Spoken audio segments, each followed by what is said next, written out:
Hey guys, tonight we're rowing our way into one of history's most persistent myths. The kind Hollywood has been selling you since Charlton Heston first got chained to an oar and glared meaningfully at the camera. The Roman slave galley. Whips cracking, chains rattling, a drum pounding like the world's worst spin class, and rows of shackled men suffering in perfect unison somewhere beneath the deck of a warship. It's a fantastic image. It is also, we should mention gently and only once before we get on with the misery, mostly not how it actually worked. And we'll get to the real version later, because the real version is somehow almost as grim as the myth, just with marginally better labour relations. Tonight you are a rower, a remex, aboard a Roman warship somewhere between the twilight of the Republic and the early decades of the Empire. And whether you got here through enlistment, conscription, debt, desperation, or genuinely terrible luck, your spine does not care about the nuance. It just hurts. So before you get too comfortable, take a second to like the video and subscribe, but only if you actually enjoy what I do here, and drop a comment telling me where in the world you're listening from and what absurd hour it currently is where you are. Because statistically it is always 3 in the morning somewhere, and that person is a legend. Now dim the lights, switch on a fan for a bit of ocean-adjacent white noise, get yourself horizontal, and let's go sit on a bench you are not allowed to get up from. Let's sit with a few questions for a moment, because you have absolutely wondered about this at some point, probably during a bad day at your own job when you were certain nothing could possibly be worse. Were Roman galley rowers actually slaves in chains, or is that mostly a movie invention? What did they eat when the ship ran low on food 100 miles from the nearest bakery? How does an entire boat full of men row in time, without one guy always being half a beat behind and ruining everybody's morning? What happens if you need to relieve yourself in the middle of a naval battle? Did anyone actually get paid for this? Or was suffering simply considered its own currency? And when the ship finally rams an enemy vessel at full speed, what exactly happens to the men doing the rowing at the exact moment of impact? We are going to answer every single one of these tonight, slowly, thoroughly, and in considerably more detail than is strictly necessary before bed. Congratulations, you've just woken up aboard a Roman warship somewhere in the Mediterranean, sometime between the late Republic and the early Empire, wedged onto a wooden bench between two men you did not choose and will not be able to avoid for months. You have no personal space, no privacy, and a job description that amounts to pull the oar until someone with a stick tells you otherwise. Let's find out how you got here, and more importantly, how you're supposed to survive it. Morning arrives below decks the way it always does out here, not with sunlight creeping gently through a window, since there are no windows, but with a specific, full-body ache of having spent the night sitting upright on a wooden bench built for men shorter, narrower, and presumably more patient than you. Your ship is a trireme, or maybe a quinquereme, if the fleet you have been assigned to favours the heavier class of warship, and either way the rowing deck is not a room so much as a long, low wooden throat that runs nearly the entire length of the hull, packed bench after bench after bench, with men whose knees you have already become intimately, unwillingly familiar with. There is no cabin. There is no bunk. There is a bench. And the bench is where you row. And the bench is also, as it turns out, where you sleep. Because 170 men do not fit anywhere else on a vessel this narrow. And nobody designing this thing several centuries ago sat down and asked how comfortable the rowers might like to be at night. The air below decks by morning has achieved a thickness you did not know air could achieve. A warm, damp, faintly briny soup of sweat, breath, and the specific mildew smell of timber that has never once in its working life been fully dry. You can feel it on your skin before you are even properly awake. A film that clings the way humidity clings to a bathroom after somebody else's shower, except the shower in question lasted all night and involved 170 people. Somewhere above you, through the gaps around the oar ports, A thin grey light is doing its very best to suggest that dawn has technically occurred, though down here dawn is more of a rumour than an experience. You shift, and your neighbour shifts, and this is the part nobody warns you about. There is no shifting alone. Every movement you make travels sideways, into the ribs, shoulders and general personal space of the men on either side of you, the same way a single person changing position on a crowded subway bench sends a ripple down the entire row. Multiply that by roughly 170 men waking up at slightly different times with slightly different aches, and the whole rowing deck becomes a slow, groaning, involuntary chain reaction of elbows, curses, and the occasional apology muttered in 3 different provincial accents. Your bench itself is a plain, unpadded plank, and depending on which bank you have been assigned to, you are either sitting nearly at deck level, tucked in the middle tier with an oar of awkward middling length, or crammed lowest of all with the shortest oar and the least headroom, close enough to the bilge that you have already learned to breathe through your mouth. Ancient shipbuilders arranged the 3 banks in a staggered, offset pattern so that oars from different levels do not collide on the stroke. A genuinely clever piece of engineering that solves one problem beautifully while creating an entirely different one. Namely that no matter which tier you land in, someone else's oar handle is going to be somewhere near your face for the rest of your natural life. There is no such thing as private space here, not even the theoretical kind.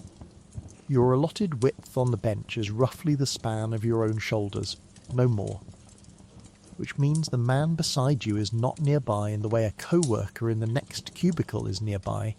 He is nearby in the way a seatmate on the world's longest, wettest economy flight is nearby, present at every single moment, breathing the same recycled air, sharing the same faint aroma of a shower that isn't coming.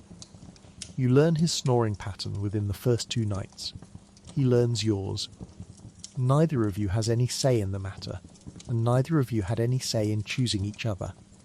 because assignments to a bench are handed down by an officer with a wax tablet and absolutely no interest in compatibility.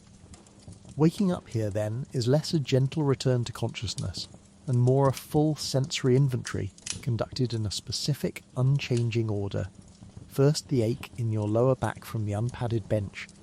then the stiffness in your neck from whatever awkward angle sleep found you at, then the smell, then the noise, a low chorus of groans, coughs, and the creak of timber working gently against itself as the ship rides the swell even at anchor. Somewhere forward, an officer is already moving down the gangway between the benches, not shouting yet, just walking, which everyone down here has learned to recognise as the calm before the shouting. Consider, for a moment, your own experience of waking up. Perhaps a slightly too firm mattress, perhaps a partner who steals the blanket, perhaps a neighbour's car alarm going off at an unreasonable hour. It is, by any fair comparison, an absolute luxury tour of comfort compared to this. You have no mattress, you have wood, you have no blanket, only whatever cloak or spare tunic you managed to bundle beneath yourself before exhaustion won the argument last night. And you have no neighbour's car alarm, only the actual physical presence of your neighbour, close enough that his elbow is technically part of your morning routine now,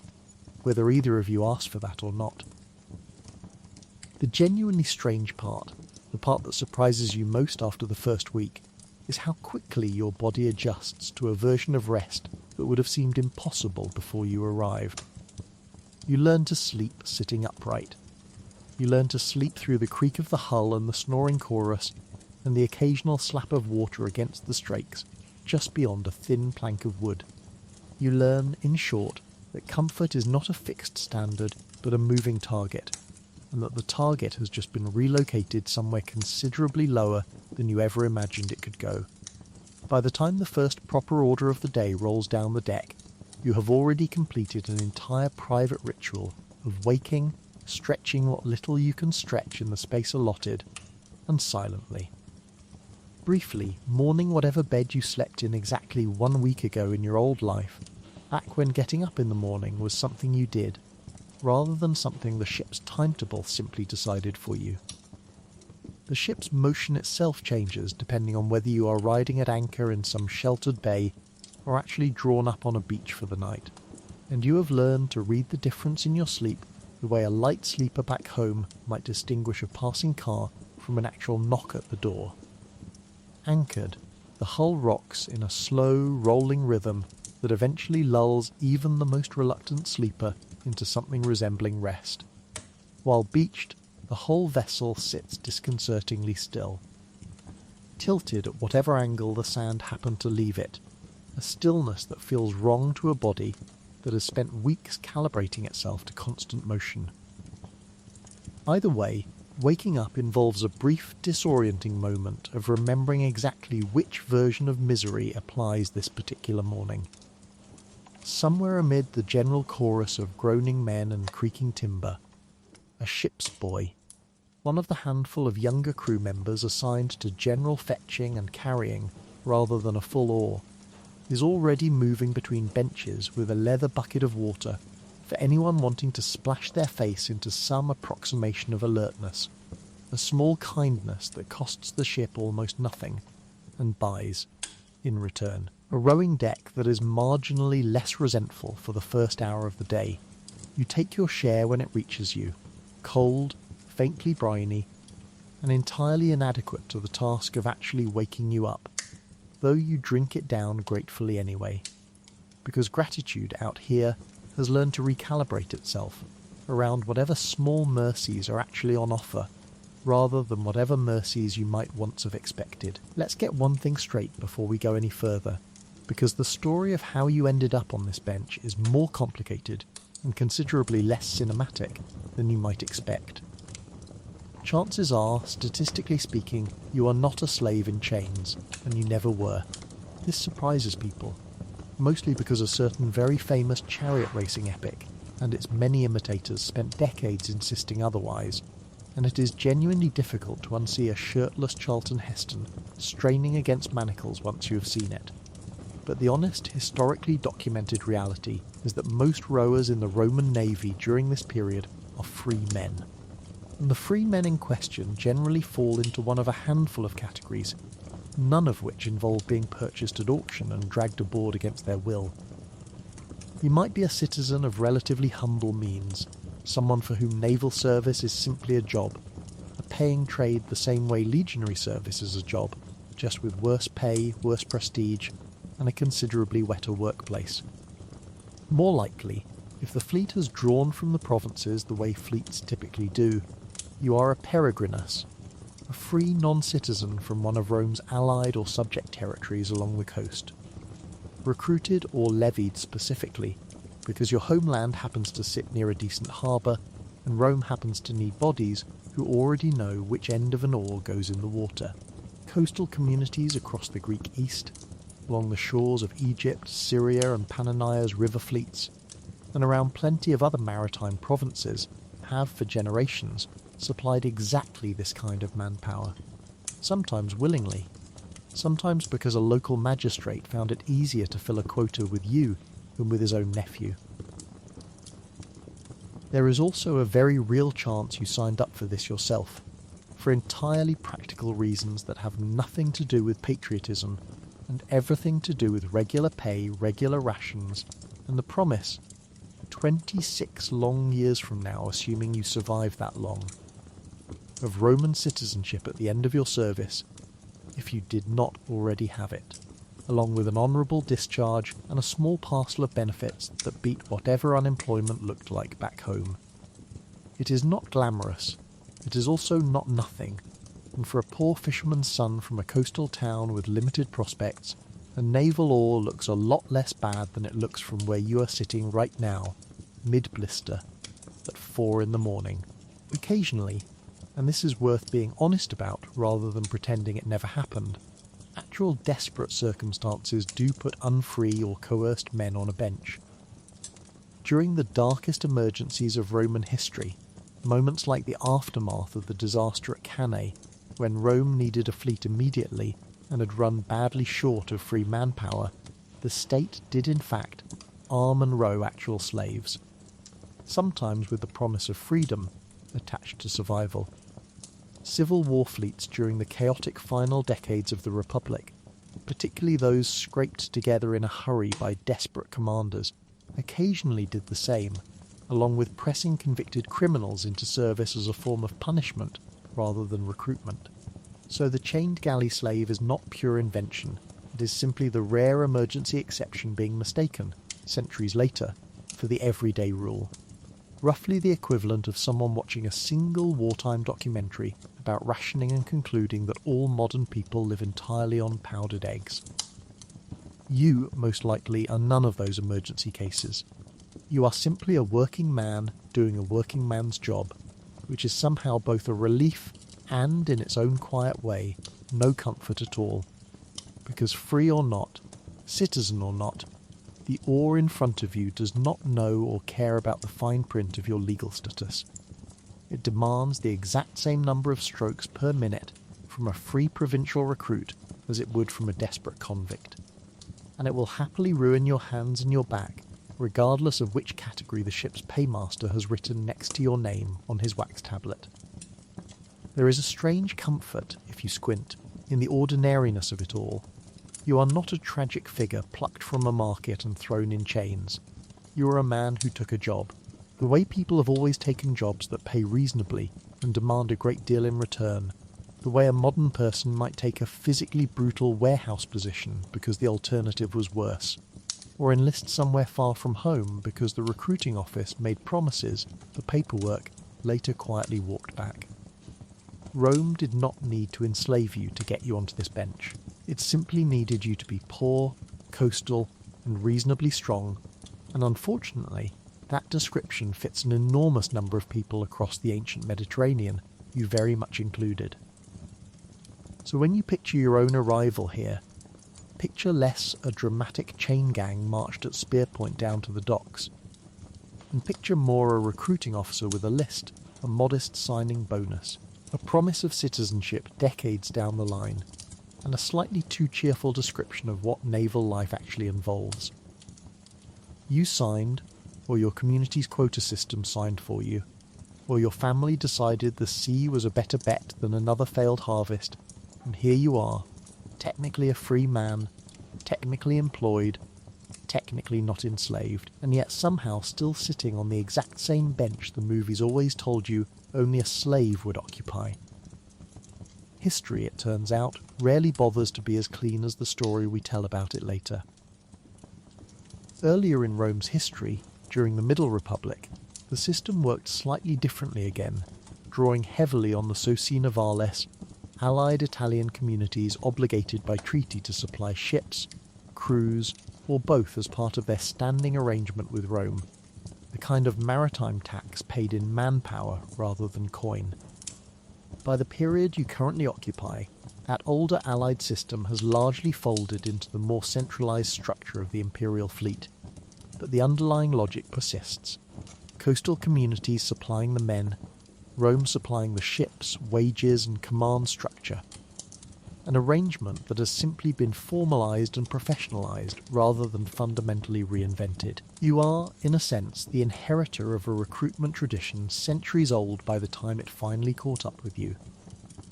There is a particular, quietly resigned humour among the veterans about how the recruiting officer's original pitch compares to the reality you are all currently living.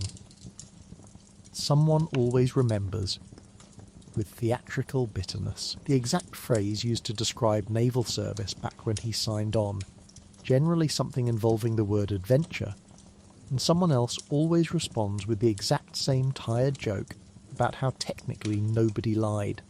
since blisters, storms and rationed water do, strictly speaking, qualify as an adventure, just not the kind anyone particularly wanted. Family expectation plays its own quiet role in these decisions too. A coastal household with several sons and only enough land or boats to properly support one or two of them, effectively nudging the rest toward whatever paying work exists nearby, and for generations along Rome's maritime provinces, that paying work has very often meant the fleet. You yourself remember an older cousin who went this same route years before you did, returning on leave with stories, scars, and a small collection of coin that impressed the entire village considerably more than his obviously exhausted posture and permanently weathered hands ever seemed to trouble anyone back home.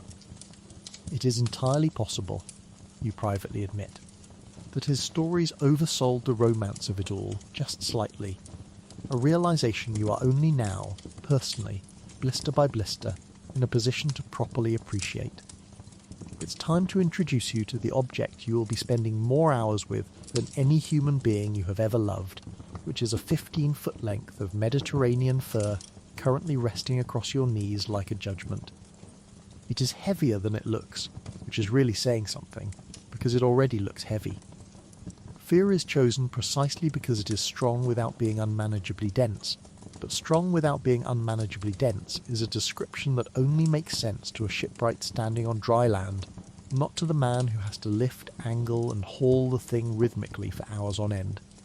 The oar's blade end is broad and slightly curved, shaped over generations of trial and error to bite into water efficiently rather than simply slap against it. And the handle end, the part that will soon know your palms better than your own mother does, is wrapped or left bare depending on the ship's fittings and your own good fortune, though good fortune, you will find, is not something this deck hands out generously. Your oar passes through a leather sleeve fitted around a wooden thole pin set into the ship's outrigger, a simple pivoting arrangement that lets the blade swing through the water while the handle stays roughly where your hands can find it. And this leather sleeve deserves a small note of gratitude,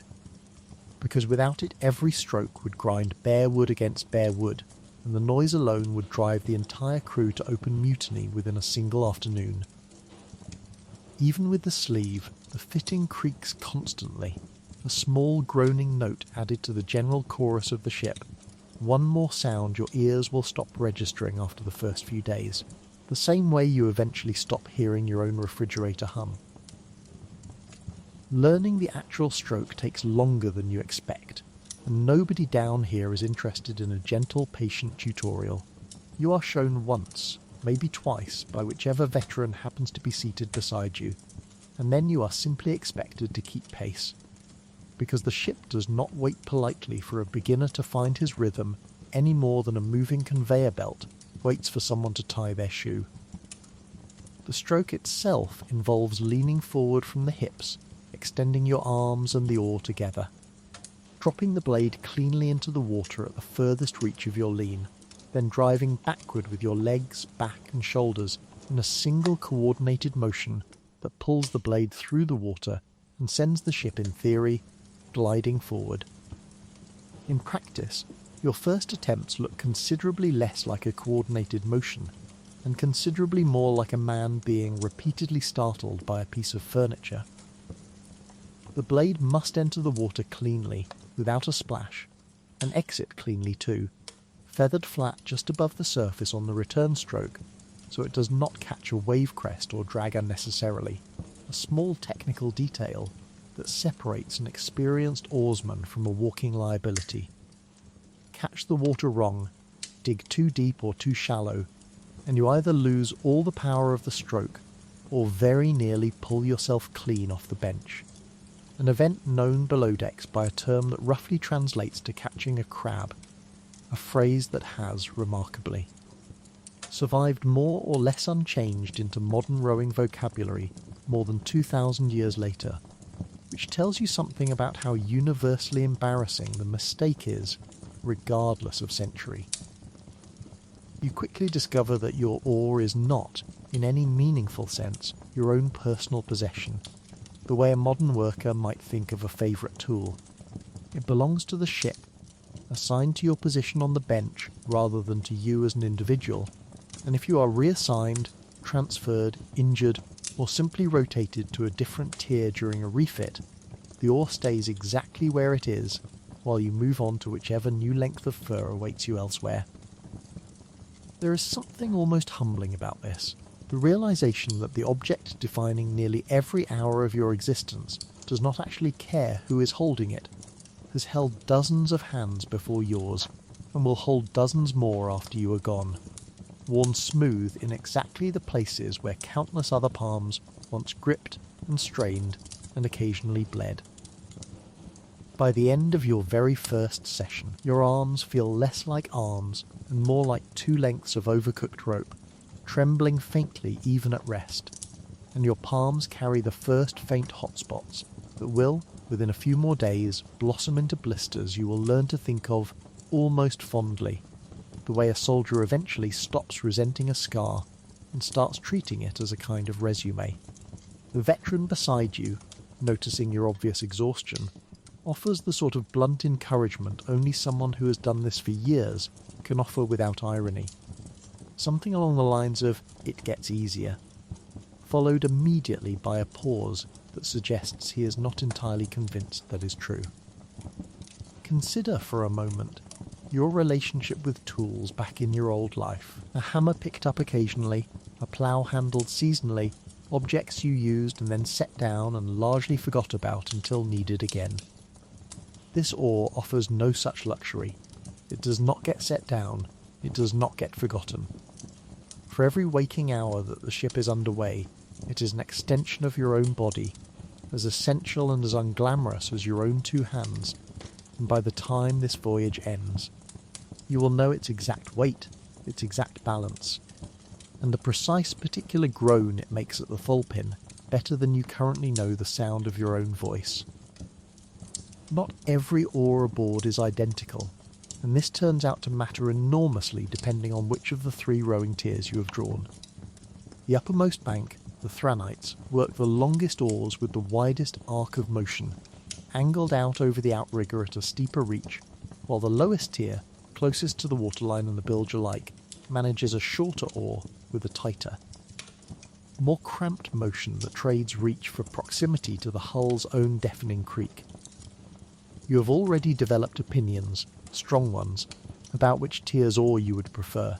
opinions that count for absolutely nothing, since assignment is handed down by whichever officer holds the wax tablet that day, entirely indifferent to your personal preferences about arc length and elbow room.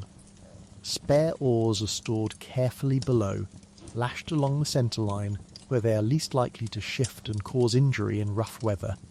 a small reserve fleet of fur waiting for the inevitable moment when one of the active oars finally splinters, cracks, or simply snaps clean under too much strain. You have watched a replacement handed down the deck mid-voyage after just such a break, passed hand to hand along the bench like some strange solemn relay, and you noticed, with a mixture of amusement and quiet dread, that the new oar looked exactly as unforgiving as the one currently blistering your own palms. Let's talk about rhythm, because down here rhythm is not a musical preference. It is a survival requirement, and the man in charge of it has more power over your body than anyone in your life has ever had before. His formal title is Hortator, though depending on the ship and the region his crew hails from, you might also hear him called by other names, and his job, stripped of any decoration, is to keep every single oar on this deck moving in the same instant. Because 170 blades entering the water at slightly different moments does not produce a warship gliding gracefully across the Mediterranean, it produces a chaotic, tangled mess of clashing wood that goes approximately nowhere while making an enormous amount of noise doing it. You quickly learn that the popular image of a single ominous drum booming out the beat, while dramatic, is not quite how most of these crews actually do it. More often, and this may disappoint anyone who arrived expecting percussion, the rhythm comes from a piper, an oarless player seated near the stern with a reed instrument capable of a clear, penetrating tone that carries over the creak of timber and the slap of water far better than most drums manage, threading a steady, almost hypnotic melody through the length of the hull that every rower learns to feel in his shoulders before he even consciously hears it. A drum does exist on some vessels and in some fleets, thumped out by hand or mallet, and you may well encounter one depending on your ship's particular habits, but the pipe is, historically speaking, doing the heaviest lifting here, however unglamorous that sounds compared to a war drum. Alongside the piper, or sometimes instead of him depending on conditions, the Hortator himself calls out the stroke directly, a rhythmic vocal chant that rises and falls with the demands of the moment, slow and steady for a long cruising pace that needs to be sustained for hours, sharp and urgent when speed suddenly matters, during a drill, an approach, or the sort of moment when everyone on this bench is about to find out exactly how fast a trireme can actually move. His voice becomes, within days, something you respond to before you have even processed the words. The same reflexive way a modern person's foot finds the brake pedal before their conscious mind registers the red light ahead.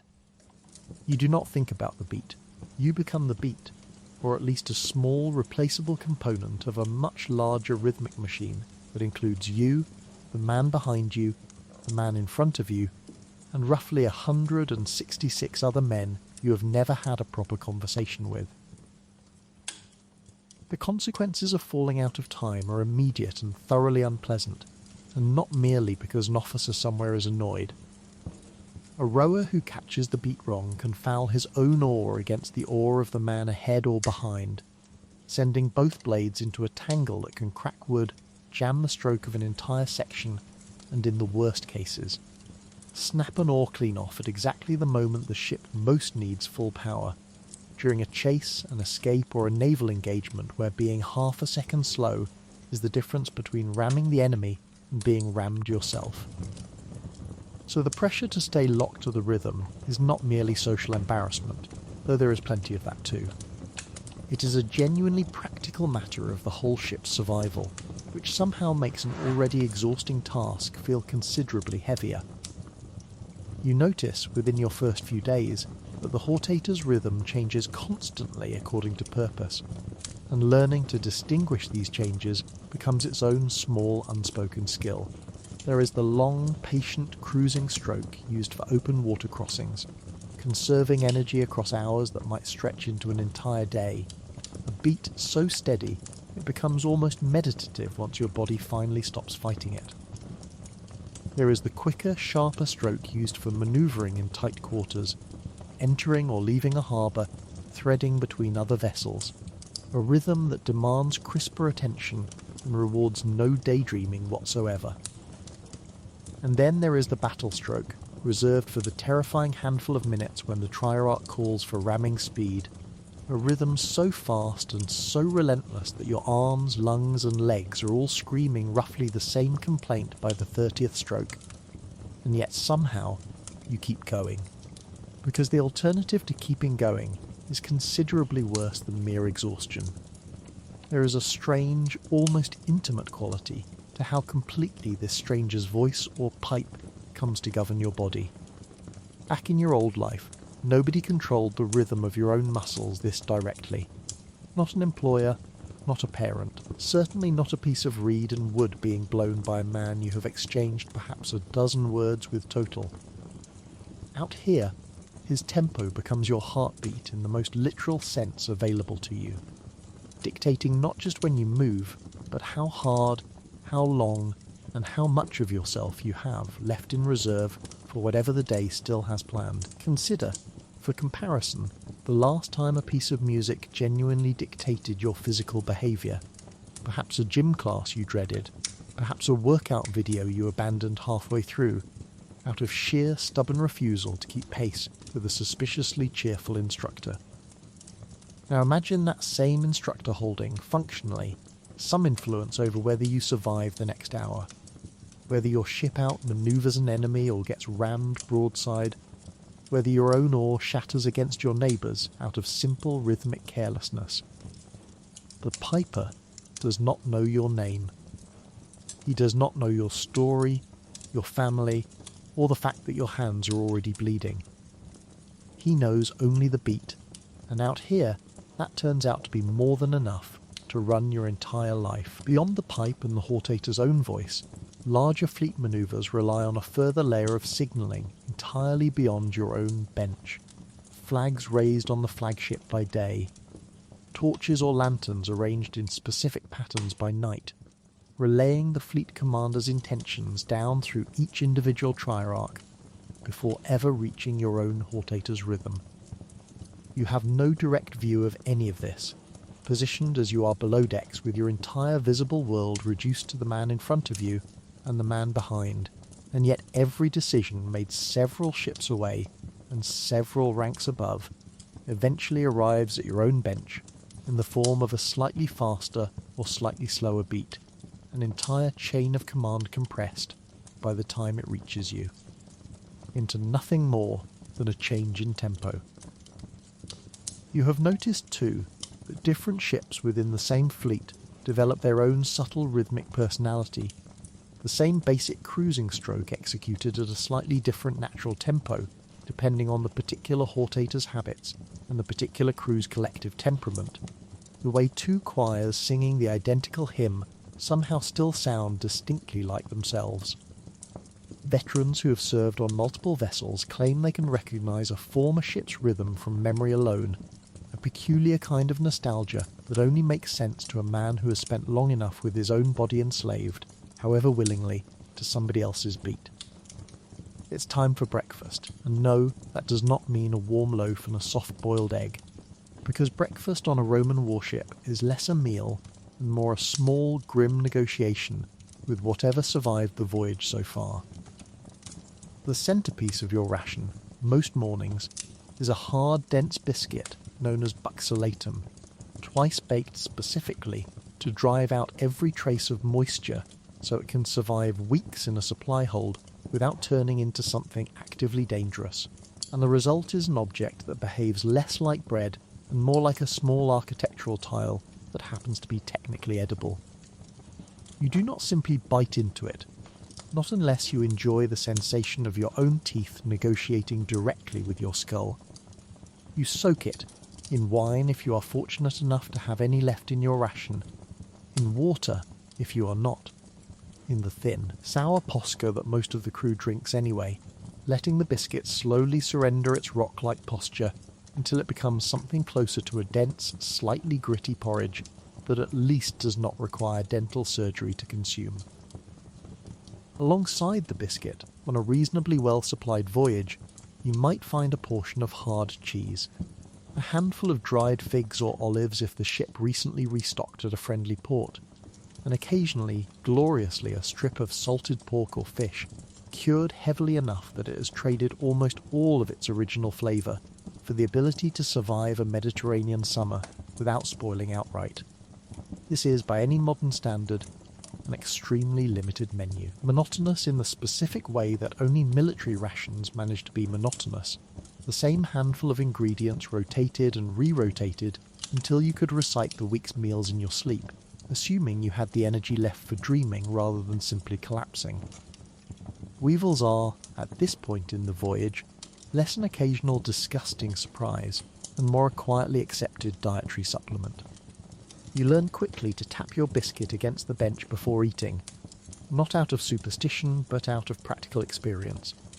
watching for the telltale movement of anything that might have taken up residence inside during the long weeks in a dark supply hold. Most men simply eat around them, or eat through them entirely, reasoning, not incorrectly, that a bit of extra protein has never killed anyone, a philosophy your grandmother would have found deeply alarming and your current circumstances have rendered almost reasonable. Cooking facilities aboard are modest at best, typically a small hearth or brazier set on a bed of sand or tile near the stern to keep the flame from turning your entire ship into an extremely fast,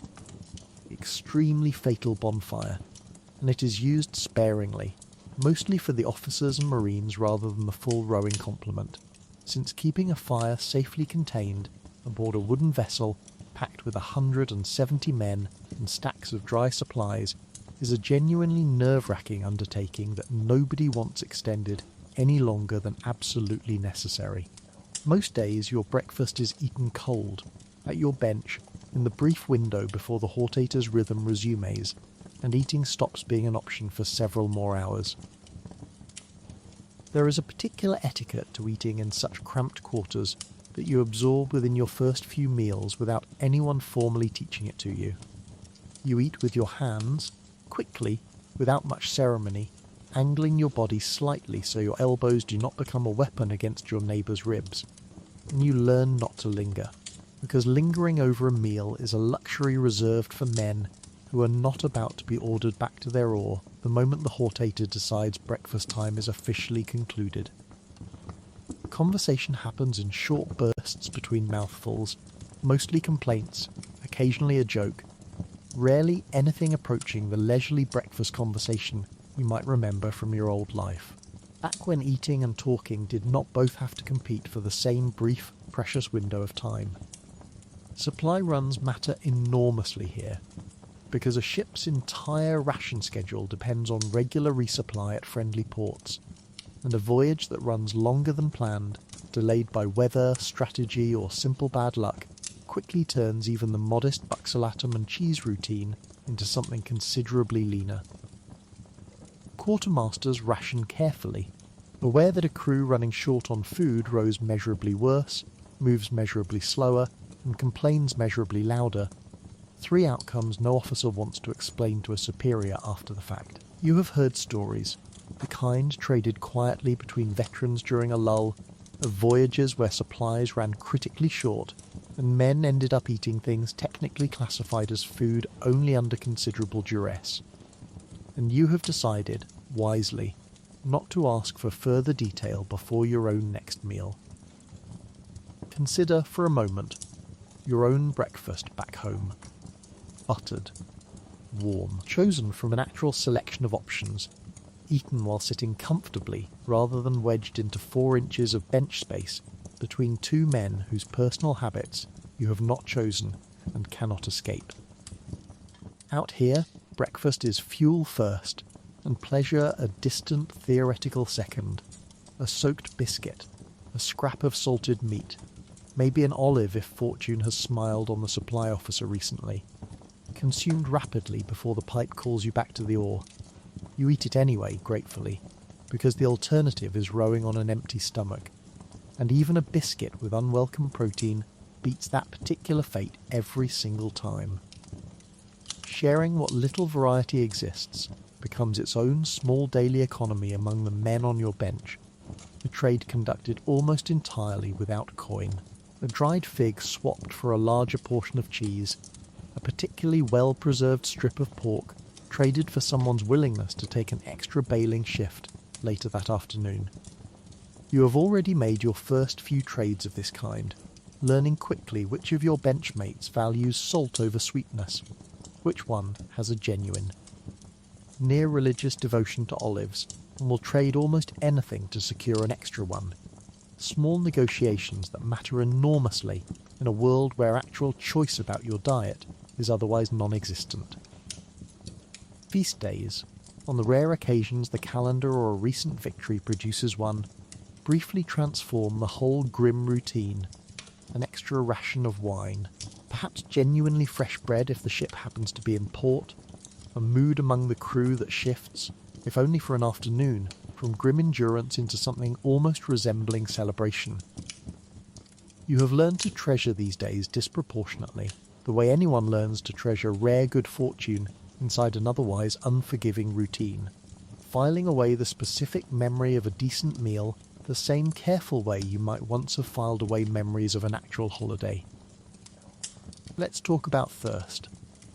Because down here thirst is not an occasional inconvenience, it is a constant background hum. The kind of ache that never fully leaves and never fully gets satisfied either.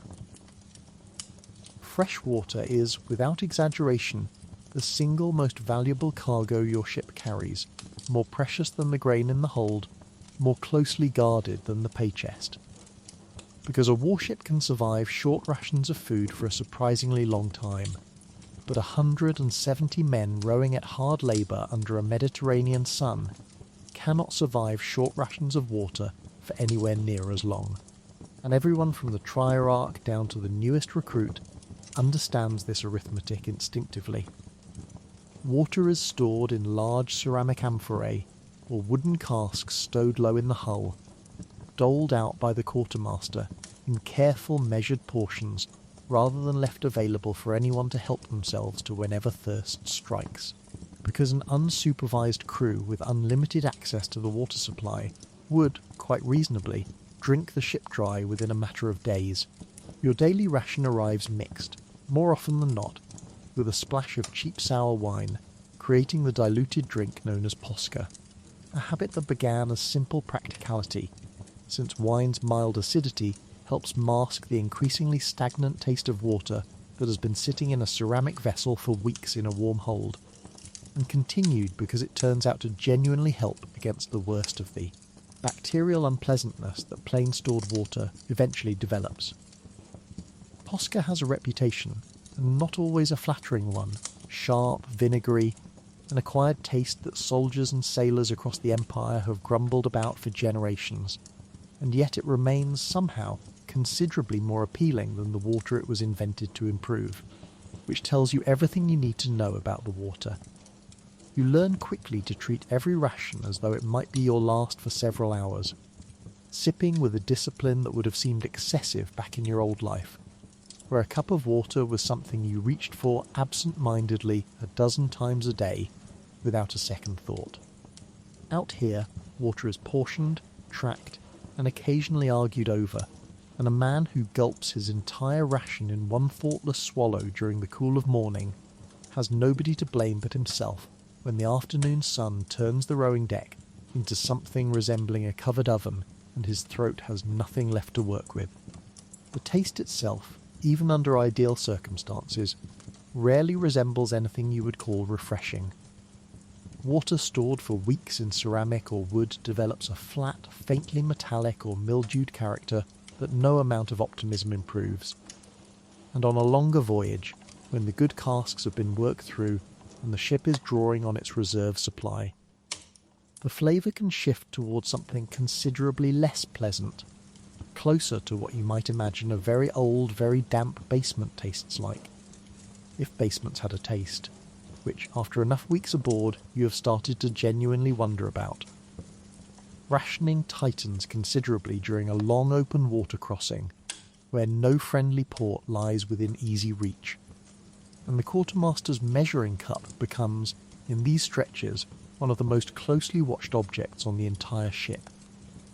Men compare portions, not out of greed exactly, but out of the same instinctive vigilance that makes anyone in a scarce situation double-check they are getting their fair share, and a quartermaster with a reputation for generous.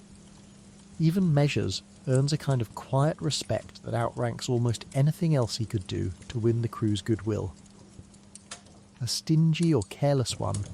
by contrast, becomes the subject of exactly the kind of grumbling that spreads down an entire rowing deck faster than any official announcement ever could. Sweat, unfortunately, does not pause its own demands simply because your ration has run thin. Hours of hard rowing under open sun pull moisture out of your body at a rate your careful little cup of watered wine cannot begin to replace, and by the middle of a long hot pull you can feel the specific dry-mouthed fog that heavy dehydration produces, a thickness behind your eyes, a heaviness in your limbs that goes beyond ordinary fatigue, a warning sign every experienced rower learns to recognise in himself and in the men around him. Because a rower who collapses from thirst does not just lose his own effectiveness, he throws off the rhythm of everyone rowing beside him. Rainfall, on the rare occasions it arrives at sea, becomes a small, genuine celebration rather than an inconvenience. Men tilting their faces upward, catching what they can in cupped hands or spread cloaks, supplementing the ship's stores with whatever the sky happens to be offering for free that particular afternoon. It is a strange thing to feel joy about weather that would, in your old life, have simply meant fetching an umbrella, but joy out here recalibrates itself constantly around whatever scarcity happens to be pressing hardest that week. Consider your own relationship with water back home. A tap turned without thought, a bottle grabbed from a refrigerator, an entire concept of hydration so effortless it never once required strategic planning. Out here, every sip is a small transaction, weighed against the hours of rowing still ahead, against the sun still climbing, against the unknown distance still separating your ship from the next reliable well or spring. You have become, in the space of a single voyage, someone who genuinely understands what a cup of water is worth. A lesson your body will not soon forget, even long after this particular ship has finally reached whichever shore it happens to be aiming for. The amphorae themselves demand their own quiet vigilance, since a poorly sealed lid or a crack developed during rough handling in port can turn an entire cask brackish or contaminated within days. And the quartermaster inspects his stores with the wary attention of a man who understands that a single ruined amphora represents a genuine crisis rather than a minor loss. You have watched him tap the sides of each vessel, listening for some subtle change in the sound that apparently tells an experienced ear whether the contents have begun to sour. A skill that looks, from where you sit, uncomfortably close to guesswork dressed up as expertise, though nobody has yet volunteered to test that theory by drinking from a cask he has rejected. A green, faintly slimy film sometimes develops along the inside of a cask that has sat too long without being fully emptied and cleaned, and the crew's blunt practical solution is simply to strain the water through a scrap of cloth before drinking, filtering out the worst of it while accepting, with the same weary resignation applied to nearly everything else aboard, that the rest is simply going into your body regardless. Modern advice about water purity would find almost everything about this routine alarming, and you have decided wisely that dwelling on that particular thought accomplishes nothing beyond ruining what little peace of mind you have left. Fresh water resupply at a friendly port ranks, in the collective mood of the crew, somewhere just below actual payday in terms of pure, unfiltered joy, and you have watched grown, hardened veterans practically sprint toward a known freshwater spring the moment leave is granted, filling not just the ship's official casks, but their own private water skins, with an eagerness that would look, to anyone back home, faintly ridiculous applied to something as mundane as drinking water. Out here, though, nothing about water is mundane, and a spring running clear and cold enough to genuinely refresh you, rather than merely sustain you, counts as one of the purest, simplest pleasures this entire deployment has to offer. Let's talk about the smell, because at some point in your first hour aboard, you are going to stop noticing individual odours and start experiencing something closer to a unified atmospheric event. And its source is the bilge. The bilge is the lowest, deepest part of the hull. The point where every drop of water that ever finds its way aboard, whether from a wave slapping over the side, rain leaking through a poorly caulked seam, or simple seepage through timber that has spent years absorbing the sea one plank at a time, eventually collects, along with everything else that gravity and time conspire to send downward. This includes, without much delicacy about it, spilled cooking grease, rotting scraps of food that missed whatever container they were meant for, the occasional dead rat who lost his own private war against the ship's cats, and whatever waste 170 men produce over the course of a long voyage that cannot always make it properly over the side in rough weather. It sits down there, sloshing gently with the ship's motion, fermenting quietly into something that would register on a modern nose as an entirely new category of smell, one that does not currently have a polite name. You are seated, depending on your position, disturbingly close to this reservoir, particularly if you have drawn the lowest rowing bank and the first genuine lesson you learn aboard. Faster than the stroke itself, faster even than the hortator's rhythm, is how to breathe in a way that filters as little of that air through your nose as humanly possible.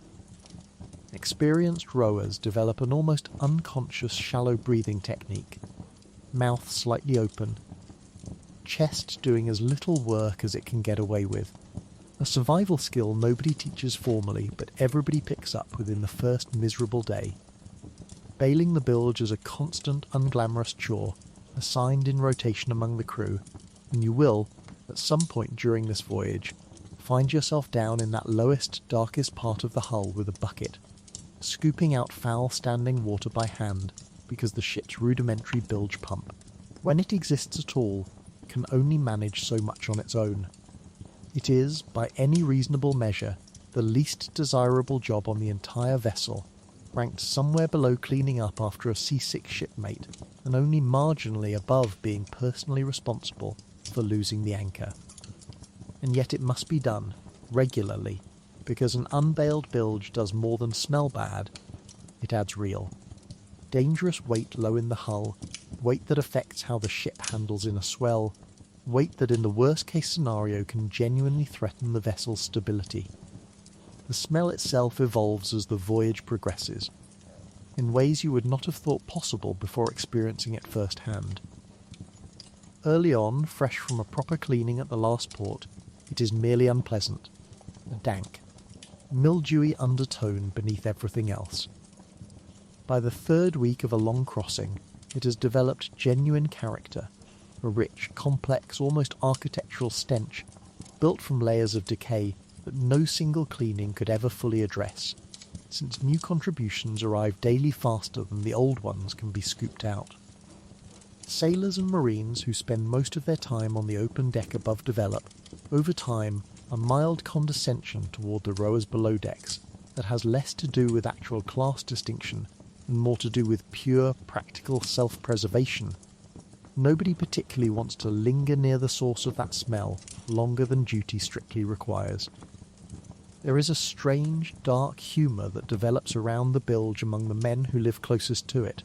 jokes traded quietly about which rat has clearly been down there longest, speculation about whether the smell could in theory be weaponised against an enemy fleet if properly bottled and thrown, the kind of gallows comedy that helps make a genuinely miserable circumstance marginally more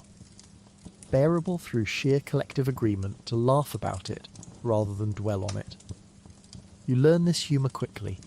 because the alternative, actually sitting with the full weight of your circumstances every single hour, is considerably harder to sustain over the length of an entire deployment.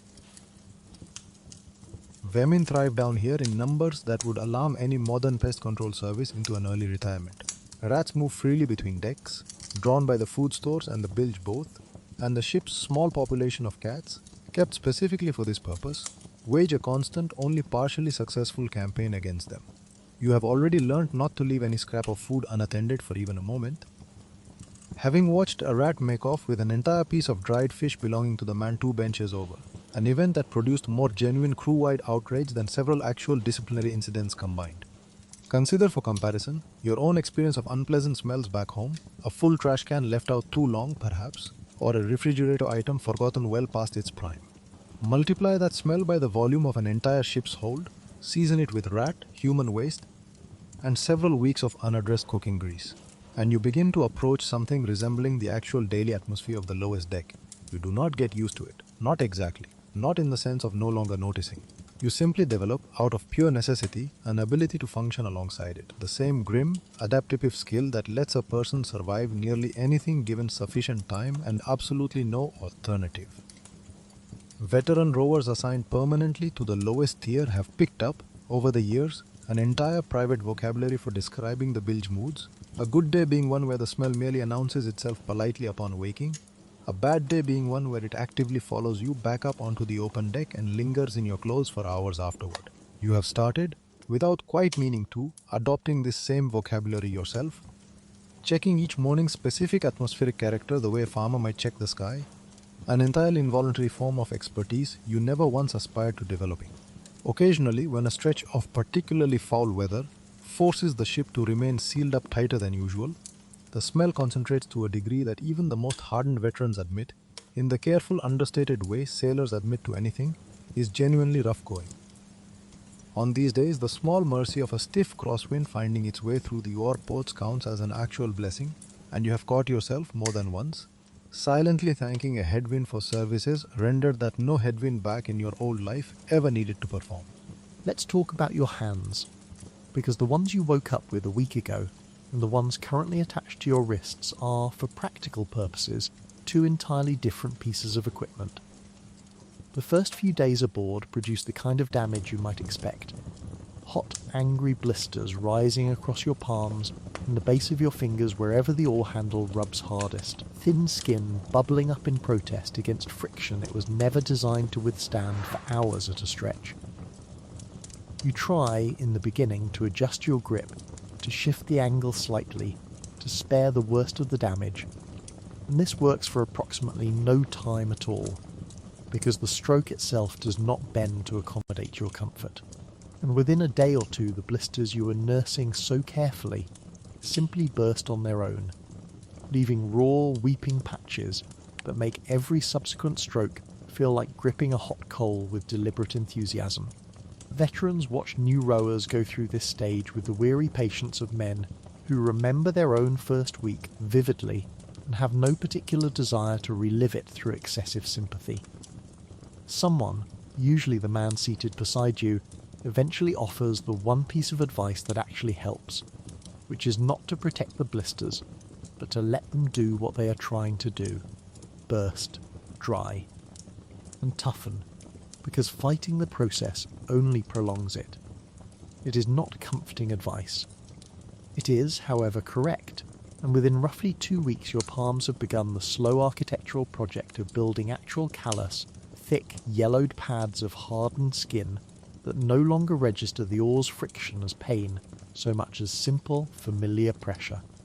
By the end of your first month, your hands have become something your own mother would not immediately recognise. Palms ridged and toughened, fingers slightly bent even at rest from the countless hours spent curled around wood. The whole shape of your grip permanently altered in a way that will, you suspect, outlast this entire deployment.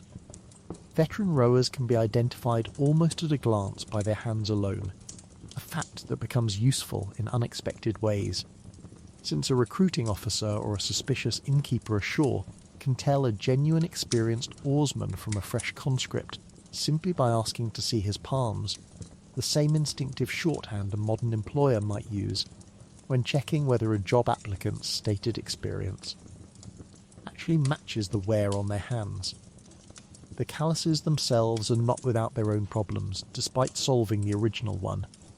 Thick, hardened skin cracks in the cold and the dry, splitting along its ridges in a way that stings considerably more than you would expect from something meant to protect you, and salt water finding its way into those cracks produces a very particular, sharp burn that every experienced rower learns to simply grit his teeth through rather than complain about, since complaining changes nothing,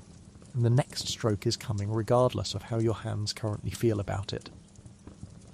You learn small folk remedies from the men around you, rubbing rendered animal fat into the worst cracks at night, wrapping a strip of cloth around a particularly raw spot before a long day's row,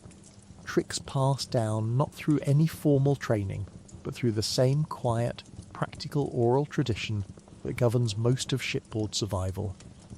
Your forearms undergo their own transformation alongside your hands, thickening with muscle in a way that changes how your sleeves fit, how your grip feels on anything you pick up, how your whole silhouette reads to someone glancing at you from across a tavern years from now, long after your service has ended. There is a particular pride, quiet and rarely spoken aloud, that veteran rowers take in this transformation. A physical record of endurance written directly onto the body. The sort of thing a modern person might chase deliberately in a gymnasium for entirely cosmetic reasons, achieved here instead as an incidental byproduct of simply trying not to die at an oar. Nails split and regrow oddly. Knuckles swell after a hard week and never entirely return to their original shape. Old rope burns and oar blisters leave faint, permanent scarring across the meaty part of the palm that a man carries for the rest of his life. A quiet, physical resume he never has to explain to anyone who recognises what it means. You notice, on the rare occasions a genuinely fresh recruit joins your bench partway through a deployment, how quickly the rest of the crew can spot him, not by his face or his accent, but by the simple fact that his hands still look like a normal person's hands, soft and unmarked, a temporary condition everyone around him knows will not last the month. There is something almost darkly comic about how thoroughly your body adapts to a task that seemed, on your very first day, genuinely impossible to sustain for even an hour, let alone for years at a stretch. Consider your own hands back in whatever life you led before this. soft enough to worry about a paper cut, unfamiliar with any friction more serious than gripping a tool for an afternoon before setting it back down. Compare that to what you will carry away from this ship whenever your service finally ends. A pair of hands that could probably grip a hot coal by mistake and simply register it, with mild interest, as a moderately warm afternoon. Rome did not give you gloves. Rome did not give you padding, salve, or a single day's grace period to adjust. Rome simply gave you an oar, waited, and let your own body figure out the rest. The same brutal, effective training program it has always relied on, and somehow, against every reasonable expectation, your hands rose to the occasion. Mostly because they had absolutely no other choice. Your shoulders and back undergo an equally dramatic transformation alongside your hands, though one considerably less visible at a casual glance. Months of repetitive, heavy pulling build a distinctive thickness across the upper back and shoulders that any physician of the era, had you access to one, would recognise instantly as belonging to a rower rather than a farmer or a soldier, the specific musculature shaped by an oar's particular demands rather than by a plough or a sword. You have noticed this same silhouette on every veteran aboard, a kind of shared physical signature that marks you all, at a glance, as members of the same brutal trade regardless of where each of you actually hails from. Lower back pain, meanwhile, becomes a chronic, familiar companion rather than an occasional complaint. The unavoidable cost of hours spent leaning and pulling from a seated position on an unforgiving bench, and you have already picked up, from the older men around you, the small stretches and adjustments that at least keep the worst of it manageable. Tricks with no formal name, passed down the same informal way every other piece of shipboard survival knowledge travels. Bench to bench, generation to generation. Let's talk about who is actually in charge here, because a warship is not a democracy. It is closer to a very cramped, very wet monarchy, with several layers of middle management standing between you and anyone who might care about your opinion. At the very top of the whole arrangement sits the praefectus classis, the fleet prefect, a senior figure of genuinely high status, often equestrian rank, who commands not just your ship but an entire squadron or fleet, and who you will, in all likelihood, never speak to directly, catch only the occasional distant glimpse of during an inspection, and otherwise experience purely as a name invoked by officers several ranks closer to you whenever they want a decision to sound more official than it actually is. Below him, at least on larger vessels operating as part of a coordinated fleet, sits a navarchus, a squadron commander overseeing a handful of ships, a position of real authority that still sits well above anything your daily existence intersects with. Your own ship's actual master is the triarch, the captain, a man who holds direct practical command over everything that happens aboard this specific vessel, from navigation and discipline to the crucial life or death decisions made in the middle of a naval engagement.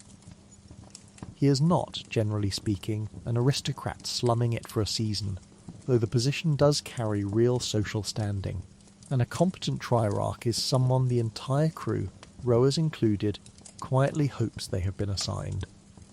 Because a captain's skill or incompetence translates directly into whether you survive a storm, a battle, or simply a poorly judged approach to a crowded harbour.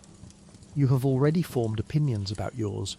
whispered carefully among your benchmates in the handful of minutes each day when conversation is actually possible. Opinions that carry real weight in shaping the general mood below decks, even though not one of you will ever be consulted about anything resembling ship's business. Beneath the triarch, the marines aboard, the classiari and their own officers, form a distinct hierarchy running parallel to the rowing crew, more prestigious, better paid, and considerably less familiar with the specific ache of an oar handle, though every man among them knows perfectly well that his own survival depends entirely on the rowers getting the ship into position correctly. A dependency that produces an interesting, uneasy mutual respect beneath all the obvious status differences. The gubernator, the ship's helmsman, holds a position of genuine technical skill and correspondingly real authority, since steering a vessel this size through open water, tight harbours and combat manoeuvres is a specialised craft nobody trusts to an amateur. And a good gubernator earns a kind of quiet deference from rowers and officers alike that has nothing to do with formal rank and everything to do with plain competence. Then there is the hierarchy running directly through your own world below decks, the salooster or hortator setting your rhythm, section officers moving along the gangway keeping watch for stragglers, laggards, and anyone whose stroke is drifting out of time, and above them whatever chain of command exists to relay the Triarch's orders down into the closed, cramped world you actually occupy. You learn quickly which of these figures are reasonable, willing to overlook minor lapses if the overall work gets done, and which are the sort who report every small infraction with an enthusiasm that suggests they enjoy their limited authority rather more than is entirely healthy. Every ship, you gather from veterans, has at least one officer of this second variety, and identifying him quickly is a genuinely useful survival skill. You, at the bottom of this entire structure, hold essentially no formal authority over anyone, though an experienced rower does accumulate a kind of informal respect among his benchmates that functions almost like rank without ever being officially recognised as such. A veteran of several campaigns, scarred hands and unshakable rhythm, commands a quiet deference from newer recruits that no title could improve on, the same way a modern workplace often has an unofficial, unpromoted figure everyone actually defers to, regardless of what the organisational chart claims. The distance between you and the Triarch, in practical terms, is enormous, not merely in rank, but in daily experience. He eats better food, sleeps in marginally better quarters, and makes decisions about the ship's course and conduct that you will only ever learn about second-hand, relayed downward through several layers of subordinates by the time it reaches your bench. And yet his fate and yours are, in the most literal sense possible,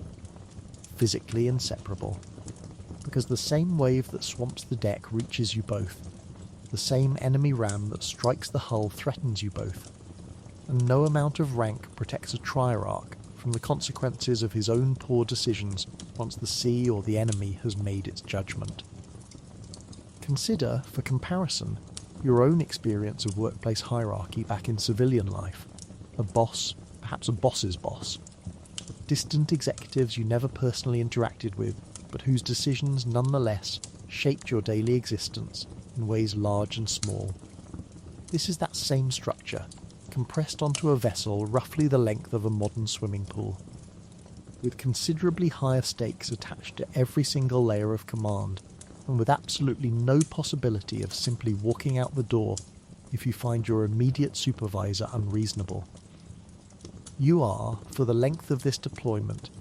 thoroughly and permanently embedded within a chain of command that begins somewhere in Rome and ends, several layers down, at your specific bench, your specific oar, and your specific, thoroughly unglamorous place at the very bottom of a very long, very wet ladder. A ship scribe or paymaster occupies a curious, semi-privileged niche within this whole structure. A man who rarely touches an oar himself, but whose careful record-keeping, tracking pay owed, rations issued, and disciplinary incidents recorded, quietly shapes the material reality of every rower aboard. You have learned to be cautiously polite to this particular figure, since a scribe with a grudge can make your official record considerably less flattering than your actual conduct deserves, while a scribe who likes you can smooth over a minor infraction that might otherwise cost you a portion of pay. There is also, aboard most ships, an informal but real position of respect occupied by whichever veteran rower has served longest and survived the most. A man who holds no official rank whatsoever, but whose opinion on tactics, weather, or a particular officer's competence carries genuine, unspoken weight among the rest of the crew. You have already begun deferring to this figure yourself, the way anyone eventually defers to whoever in a room has simply seen the most and survived it, rank or no rank. It's time for drills, and drills, you quickly learn, are not the same thing as an actual voyage. They are worse, because a voyage at least has the decency to be going somewhere. Drills happen most mornings, weather permitting, whether the ship is at sea or anchored near a base, and their entire purpose is repetition for its own sake, running the same manoeuvres over and over until your body performs them without conscious thought. Because in an actual engagement there will be no time for thought, only reflex. And reflex is built exclusively through the kind of relentless, joyless practice currently making your arms shake before the sun has even fully cleared the horizon. The Triarch and his officers treat drill mornings with a seriousness that borders on the religious, because a fleet's entire reputation, and more importantly its entire survival record, rests on manoeuvres executed cleanly under pressure. And pressure is not a circumstance in which anyone learns a new skill for the first time. The first manoeuvre drilled relentlessly is the simple change of pace, shifting cleanly from the long cruising stroke to a quicker, sharper rhythm and back again on command. A transition that sounds almost embarrassingly basic until you actually try to execute it in perfect unison with 169 other men, several of whom are clearly still half asleep, and one of whom appears to be actively working through some kind of personal crisis mid-stroke. The Hortator calls the change, and for one brief chaotic moment the entire rhythm of the ship stutters, oars catching at slightly different intervals, before the whole mass of rowers settles back into unified motion. And the officers watching from the gangway make notes, mental or literal, about which section lagged and by how much. Turning manoeuvres form the next layer of misery, since a warship cannot simply reverse course the way a person might turn around on a footpath. It requires one side of the ship backing water while the other continues forward. A coordinated, asymmetric effort that demands genuine trust between rowing sections who cannot see each other and must rely entirely on the Hortator's calls to know what the opposite side of the hull is currently doing. Get this wrong, and the ship does not turn cleanly. It lurches, wallows, or in the worst instances threatens to swamp itself broadside to an oncoming swell, an outcome that produces exactly the kind of shouting from the stern that ruins an entire morning's mood below decks. Then there is the drill everyone dreads specifically. The mock ramming approach, full speed sustained for a stretch of open water toward an imaginary enemy hull, oars driving at the fastest sustainable pace the entire crew can manage, lungs burning, forearms screaming, the Hortator's rhythm climbing faster and faster until the whole deck becomes a single unified engine of raw physical effort. This is drilled specifically because it is the single manoeuvre on which actual battles are won or lost, and a crew that has not practiced sustained maximum effort under controlled conditions will simply fall apart the first time they need it in earnest, gasping, ragged, and considerably slower than the enemy crew who trained properly. Officers walk the gangway during every drill, watching for exactly the kind of small errors that seem trivial in isolation and catastrophic in aggregate. A rower whose blade enters the water a fraction late, a section whose rhythm drifts imperceptibly out of sync with the piper, a bench where fatigue has visibly begun eroding form. Corrections arrive swiftly, sometimes a shouted word, sometimes, for a repeated or serious lapse, something considerably more physical, and you learn quickly that the officers walking that gangway are not interested in your excuses, your blisters, or the fact that you were rowing perfectly fine 90 seconds ago before your arm cramped without warning. The genuinely maddening part of drill mornings, the detail that would make a modern gym go a week with recognition, is that drills produce no actual progress you can point to. No cargo delivered, no distance covered toward any real destination, just the same manoeuvres repeated identically the next morning and the morning after that. An endless loop of effort expended purely so that some future crisis, whenever it eventually arrives, finds your body already trained to respond correctly without waiting for your exhausted brain to catch up. It is, in the most literal sense, exercise for its own sake, except failing to take it seriously, carries consequences considerably more severe than a disappointing gym membership renewal. By the time drills conclude for the morning, your arms feel as though they belong to someone else entirely, someone considerably less fortunate than you, and the prospect of an actual full day's rowing still ahead of you, on top of what drilling has already extracted, produces the particular species of dread that only military training seems capable of manufacturing. Veterans around you shake out their hands, roll their shoulders, and mutter the same tired complaints they've presumably been muttering for years. A ritual grumbling that somehow makes the whole ordeal marginally more bearable purely through the comfort of shared, collective suffering. Consider, for comparison, the last time you attended some optional fitness class back in civilian life, the kind you could simply stop attending the moment it stopped being enjoyable. Drill mornings aboard a Roman warship offer no such escape clause, no membership to cancel, no instructor to quietly avoid making eye contact with next week. There is only tomorrow's drill, identical to today's, waiting patiently on the other side of whatever brief, inadequate rest the night manages to offer. Because somewhere out there, an enemy fleet is drilling too, and neither side particularly wants to discover, in the middle of an actual battle, which crew skipped leg day. Fleet-level drills, conducted whenever several ships train together rather than a single vessel practicing alone, add an entirely new dimension of complexity that makes your own bench's small struggles feel almost quaint by comparison. Maintaining a precise formation, a tight line abreast or a staggered wedge, requires every single ship in the squadron to match not only its own internal rhythm, but the relative speed and spacing of vessels you can only glimpse briefly through the oar ports.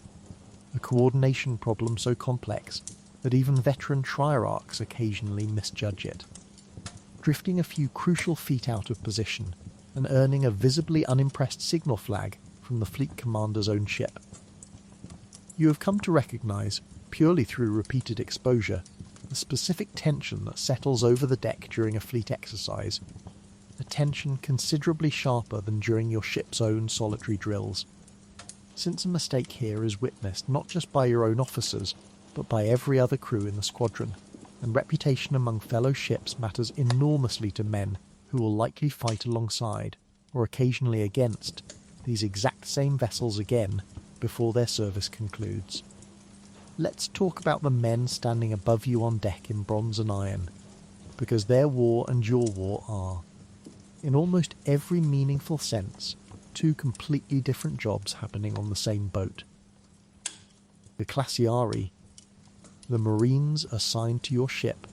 occupy a genuinely different world from yours, despite being separated from your bench by nothing more than a few planks and a short ladder.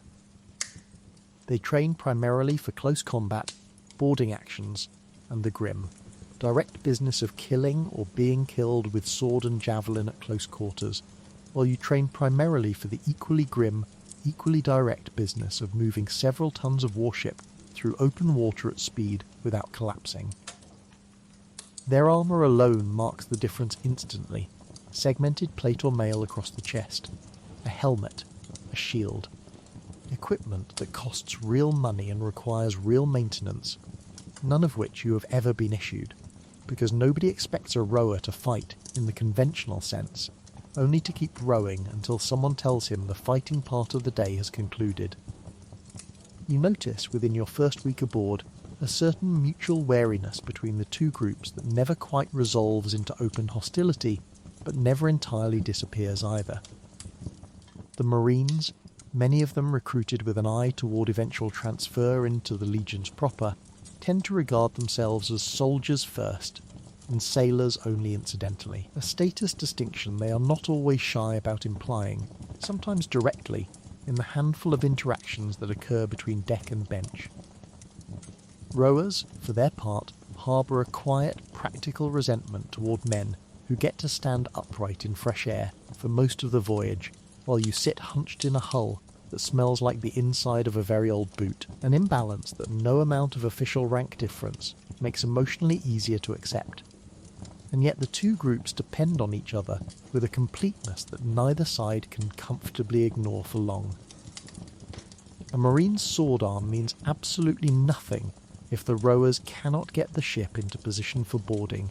cannot outrun a faster enemy vessel, cannot execute the precise ramming approach that determines whether this engagement ends in victory or in everyone aboard swimming for their lives. Likewise, your careful, exhausting, perfectly synchronized rowing means very little if the marines above cannot hold the deck once an enemy crew comes swarming over the rail, because a beautifully rowed ship captured by boarders is still. In every practical sense, a lost ship, and the men who rowed it there generally do not fare well in the aftermath. This mutual dependency produces small, grudging moments of genuine camaraderie that cut across the otherwise rigid social distance between decks. A marine sharing a portion of better rations with a rower he has come to respect after several campaigns together. A veteran oarsman offering blunt, useful advice to a nervous young marine about to experience his first real engagement. Small human exchanges that the official hierarchy neither encourages nor entirely prevents, simply because men who share genuine mortal danger together tend to find ways around whatever social distance separates them on paper.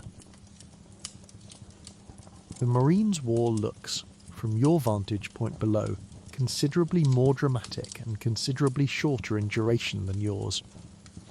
Their combat, when it comes, arrives in violent, concentrated bursts, a boarding action lasting minutes rather than hours, followed by long stretches of relative idleness, standing watch, maintaining weapons, waiting. Your war, by contrast, is nearly constant. Hour after hour of grinding physical labour, punctuated only occasionally by the brief, terrifying intensity of an actual engagement, a rhythm of endurance rather than explosive action.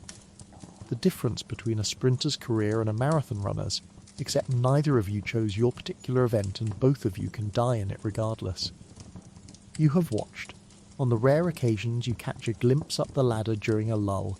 the Marines going through their own drills on deck, sword forms, shield work, the practiced choreography of boarding manoeuvres rehearsed against imaginary enemies the same tireless way you rehearse your own rowing formations. There is a strange symmetry to it, two entirely separate training regimens happening simultaneously on the same small vessel, each preparing for a completely different moment of the same eventual battle, neither one especially interested in what the other actually involves until the day both skills are needed at once.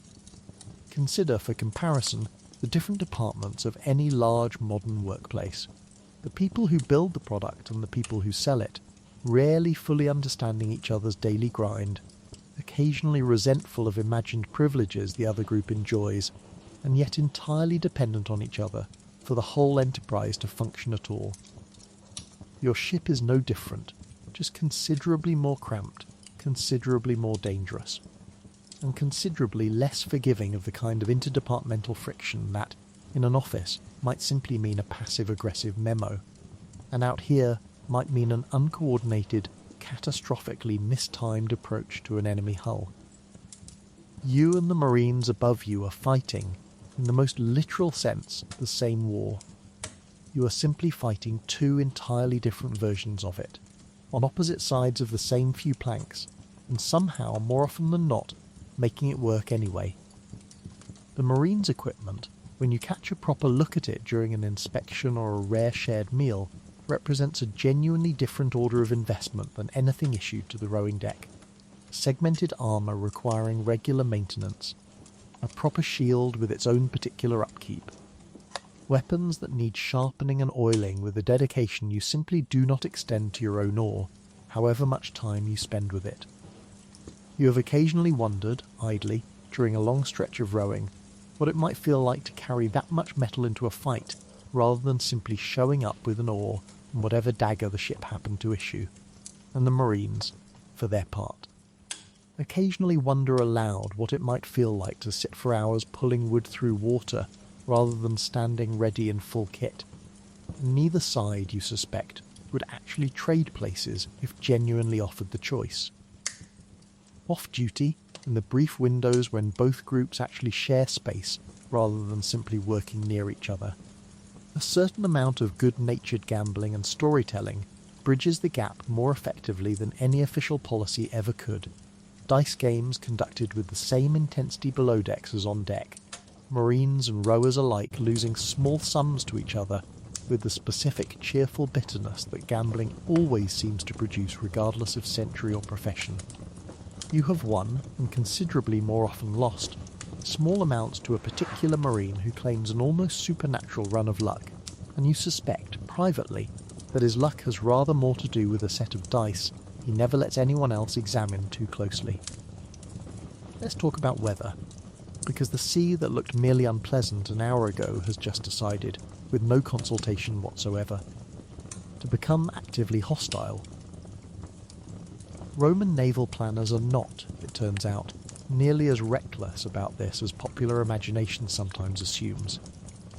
There is an entire season of the year, roughly from November through March, that most commanders treat as effectively closed to sailing, mare clausum as later writers would call it, because ancient warships, low freeboard, narrow-hulled, and built for speed rather than seaworthiness in heavy weather, simply do not handle a genuine Mediterranean winter storm well,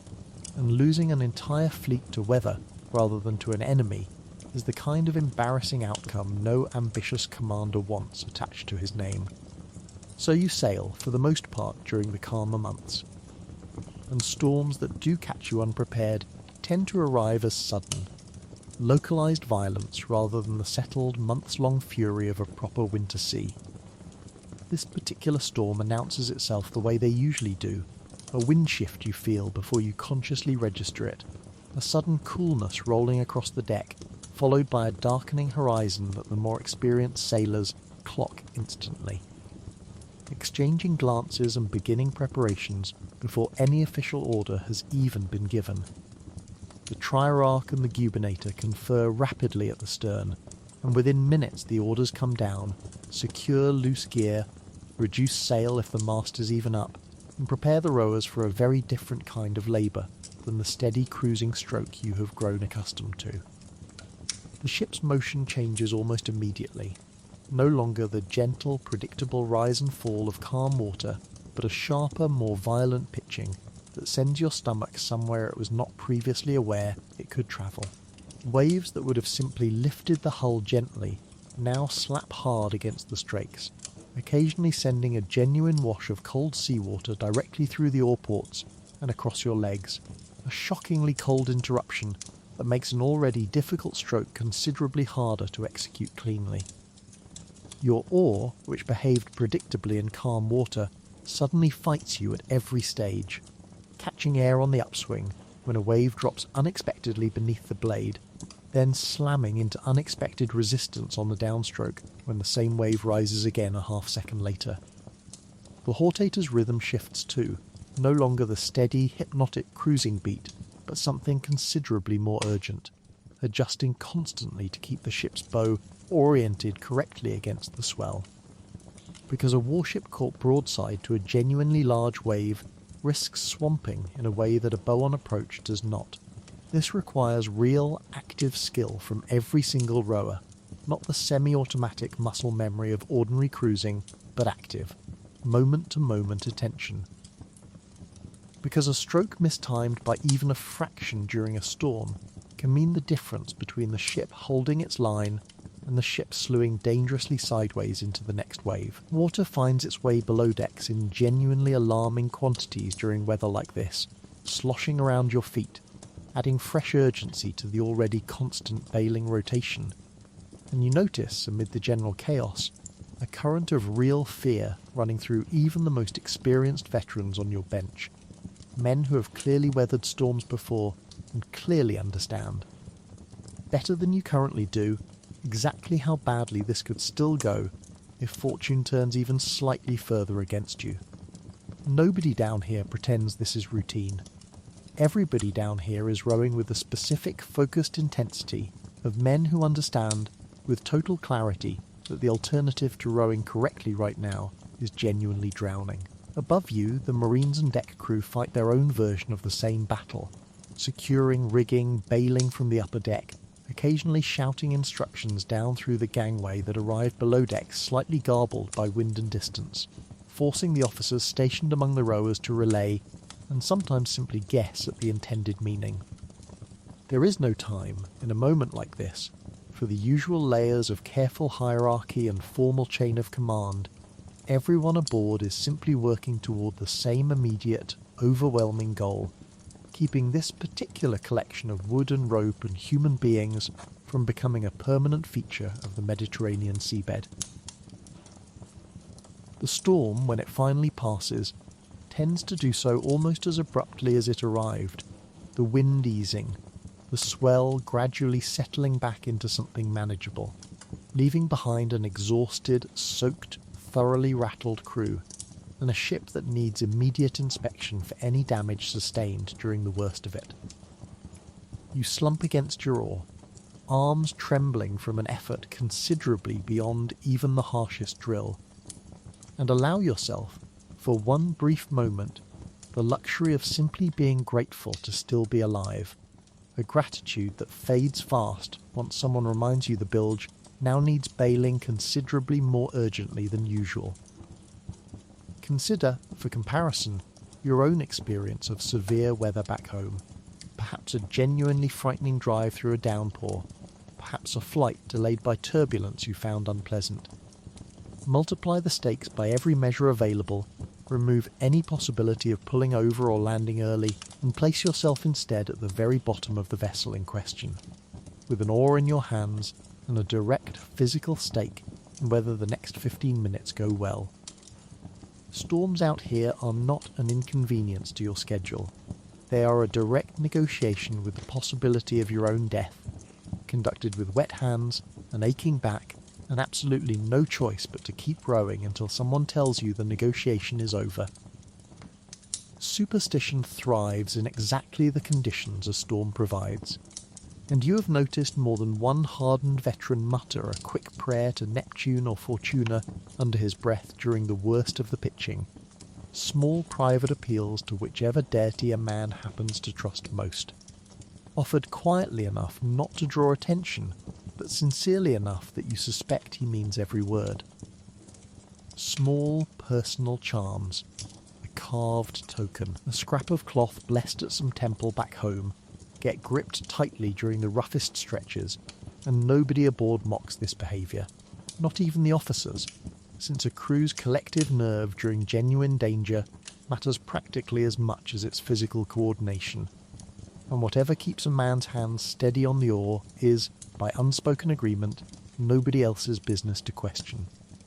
Afterward, once the worst has passed and the ship rides calmer water again, there is often a brief, genuine ritual of thanks, a libation poured over the side, a murmured acknowledgement to whichever power the triarch or the crew credits with the safe passage, a small, human gesture of relief dressed up in religious language, though by that point you suspect most of the crew would happily thank the storm itself for simply moving along. Let's talk about the itching, because at some point in the last few days you stopped asking whether you had lice, and started simply wondering how many.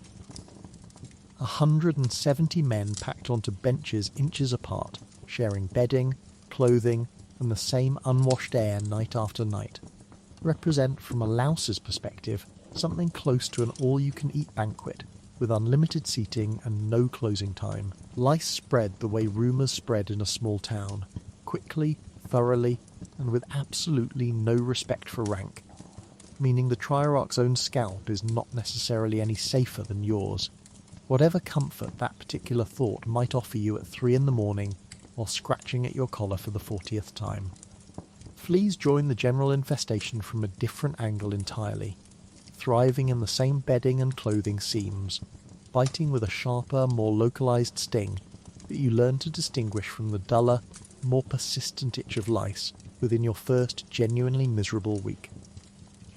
You develop, without ever formally deciding to, an entire private routine around managing the infestation, checking the seams of your tunic during any spare moment,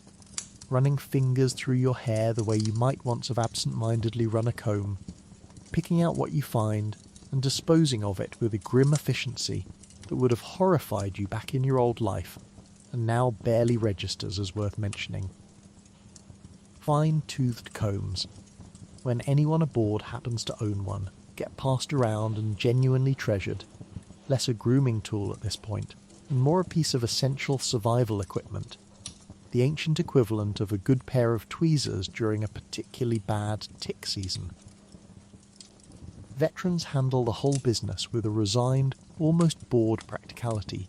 that you find initially difficult to understand and eventually come to share completely. A man who has served several years aboard warships has long since stopped being disgusted by lice in any active emotional sense,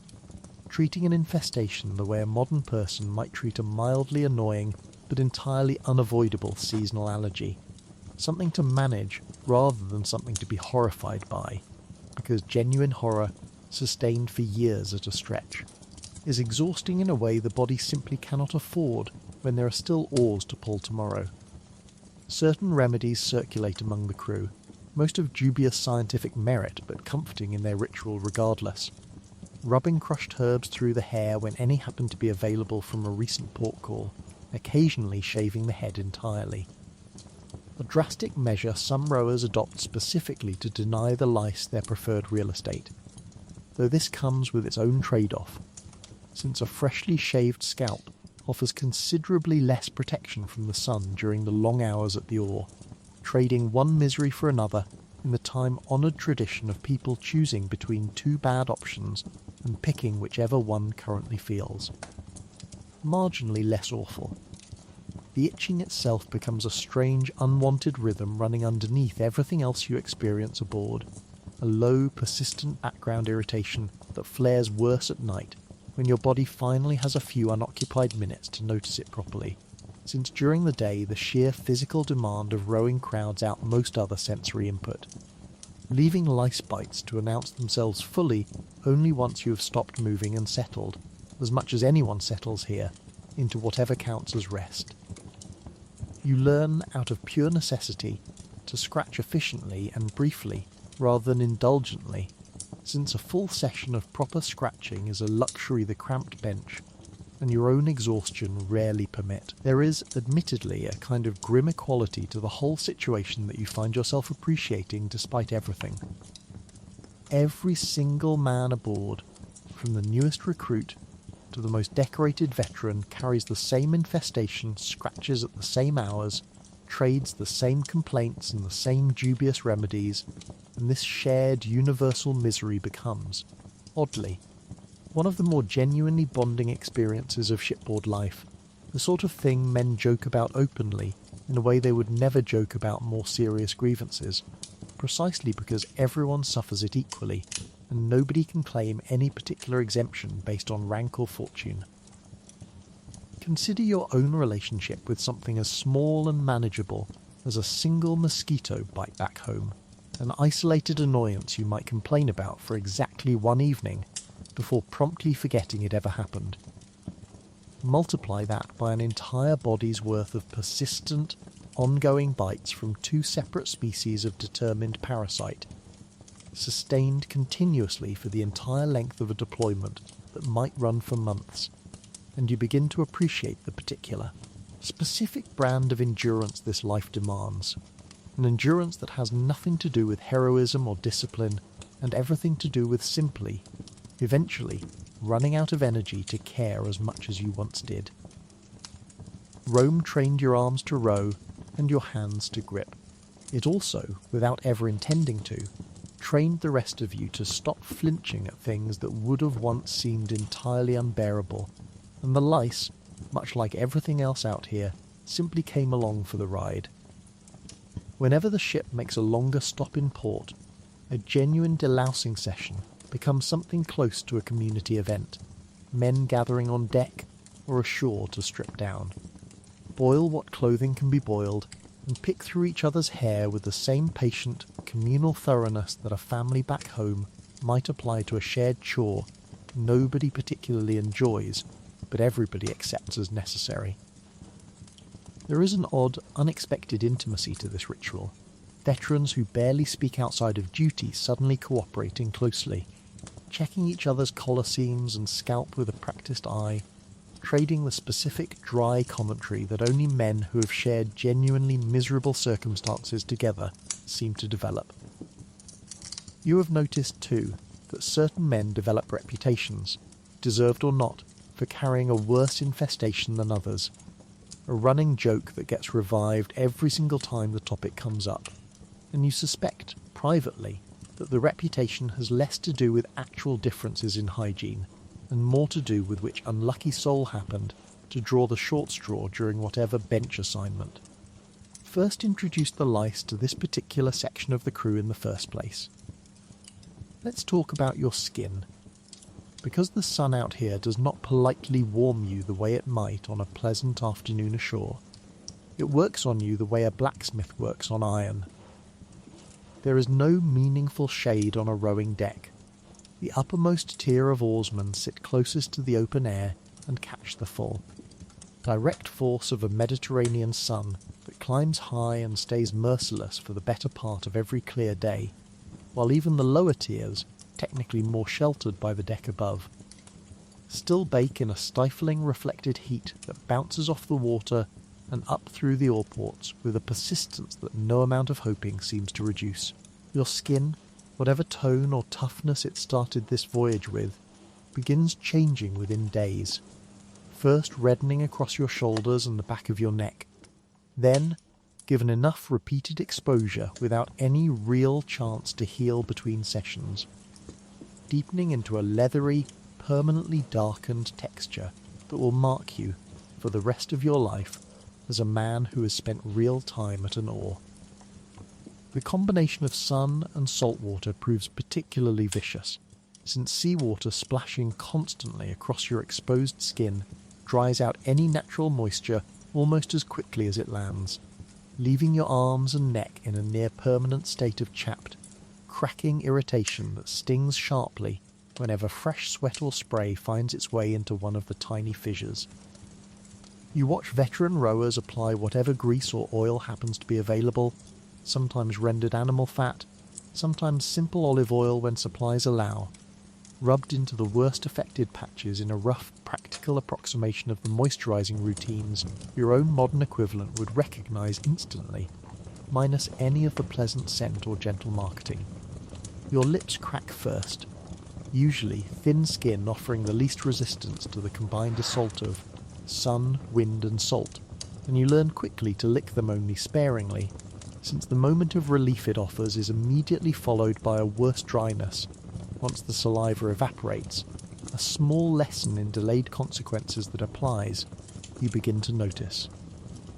To an alarming number of decisions aboard this ship. Peeling skin becomes routine rather than remarkable, strips coming away from your shoulders and forearms with a regularity that would have horrified you a month ago, and now barely earns a passing comment from the man seated beside you. Himself several layers deep into his own ongoing peeling cycle. The men who have served longest carry skin that has essentially stopped fighting the process altogether, a deep, permanent bronze that no longer burns quite the way fresh, untanned skin does, though this hard-won protection took years of exactly the damage you are currently sustaining to develop, and nobody would call the trade-off a bargain. Scarring accumulates too, not just from blisters nor friction, but from the countless small nicks, splinters and rope burns that a working ship inflicts on anyone spending enough time aboard it, each one baked further into permanence by relentless sun exposure that gives wounds little opportunity to heal cleanly. Officers and marines, spending comparatively more time in shaded positions or beneath whatever awning the ship's deck provides for command purposes, fare somewhat better than the rowers, though nobody aboard entirely escapes the Mediterranean sun's attention, and even the Triarch himself typically sports a weathered, sun-beaten look that marks him as a man of the sea regardless of his relative comfort compared to your bench. There is again a strange sort of dark equality running through all of this, everyone aboard suffering some version of the same punishment, differing only in degree rather than in kind. You have started, by necessity, treating your own skin the way you might treat a piece of equipment rather than a part of your body.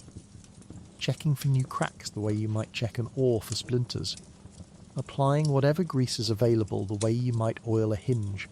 A practical, almost mechanical relationship with your own flesh that would have seemed bizarre before you arrived and now feels like simple common sense. Vanity, whatever small amount you carried aboard with you, has long since been replaced by pure function, since nobody down here is impressed by smooth skin, and everybody down here understands exactly what a deep, weathered tan actually costs to acquire. Consider, for comparison, your own relationship with sun exposure back home. Perhaps an afternoon at the shore followed by a soothing lotion applied that evening. Redness fading within a day or two. No lasting consequence beyond a pleasant, temporary colour. Out here, the sun is not an occasional indulgence you opt into on a nice afternoon. It is a constant, unavoidable condition of your job. Applied daily, for months, without any real reprieve. And by the time this deployment ends, your own skin will carry a permanent visible record of every single one of those days. A weathered map of exactly how much your body has endured, whether you asked it to or not. A wide-brimmed felt hat, when the ship's stores happen to include one for you, becomes a genuinely prized possession, shading at least the top of your head and the back of your neck during the worst of the midday sun, though wearing one while actually rowing proves awkward enough, catching wind and sliding at exactly the wrong moment, that most men reserve it for whatever brief rest periods the schedule allows rather than the stroke itself. A length of cloth wrapped loosely around the head and neck offers a rougher, more practical alternative, adopted by nearly everyone aboard within their first sunburnt week. A look that would draw curious stares back in your old inland life, and here simply marks you as someone who has learned, the hard way, exactly what this particular sun is capable of. Certain stretches of open water expose you to a particularly vicious combination of glare bouncing directly off the surface into your eyes, and you have developed, alongside every other veteran, a permanent narrowed squint that persists even hours after you have finally moved into shade, tiny lines already etching themselves at the corners of your eyes in a pattern any experienced sailor recognizes instantly on sight. It is, you have decided, a strange kind of professional badge etched directly into your face by the one employer who never once asked whether you wanted the position. The Marines and officers, spending more of their time beneath whatever shade the deck's limited structure provides, occasionally tease the rowers about their steadily darkening. Increasingly leathery complexions, and the rowers with the specific dry wit that seems to flourish in genuinely miserable circumstances, tend to respond that at least their skin has something to show for the suffering, which is more than can be said for a few of the more delicately maintained officers currently doing the teasing. Let's talk about the moment everything you have been training for actually arrives, because somewhere ahead, cutting through the haze, is an enemy hull, and your triarch has just given an order that turns your bench into the most dangerous seat on the ship. Word of an approaching enemy typically reaches the rowing deck second-hand, relayed down through officers whose tone alone tells you everything you need to know before a single word is spoken. A sudden briskness replacing the ordinary bored efficiency of a normal day's commands. You feel the ship change beneath you before you fully understand why. A subtle shift in the Gubinator's steering, a new urgency in the Hortator's rhythm, and then, unmistakably, the order itself, a call for full speed, the specific, terrifying combination of words that every rower aboard has drilled toward and dreaded in equal measure since the day he first sat down on this bench. Your ship's bronze ram, fixed to the bow at or just below the waterline, is the entire point of this manoeuvre. A reinforced beak designed to punch through an enemy hull's timbers below the waterline, with enough force delivered at speed to open a wound that no amount of bailing can keep pace with. Reaching the speed necessary to make that ram effective requires every single oar working at absolute maximum sustained effort simultaneously, a demand your body has technically trained for during endless drill mornings, and never actually experienced with quite this level of genuine, immediate consequence attached to it. The Hortator's pace climbs rapidly, faster than any drill you have practiced, and your arms respond with the trained near-automatic reflex built through weeks of repetition. Though trained reflex and actual physical capacity are, you discover almost immediately, two very different things when real fear enters the equation. Your lungs burn within the first dozen strokes. Your forearms, already toughened from months at this oar, still scream in protest at a pace this sustained, and yet you keep pulling. Because the alternative, an enemy ship closing the distance faster than yours, ending this engagement on considerably worse terms, is simply not something your body is willing to risk finding out about firsthand. You cannot see the enemy vessel from your position below decks, not directly, and this particular blindness turns out to be one of the strangest, most disorienting aspects of the entire experience. You know from the shouted updates relayed down the gangway, roughly how close the enemy is, roughly how much time remains before impact, but you experience the actual approach entirely through sound and sensation rather than sight. The rising pitch of the Hortator's calls, the increasingly frantic tempo of oars all around you, the particular quality of tension running through every man on your bench,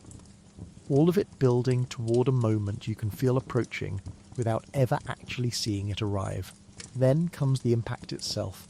and nothing in your training quite prepares you for the specific bone-deep shock of it. A violent shudder running through the entire hull, timbers groaning under a stress they were never meant to absorb.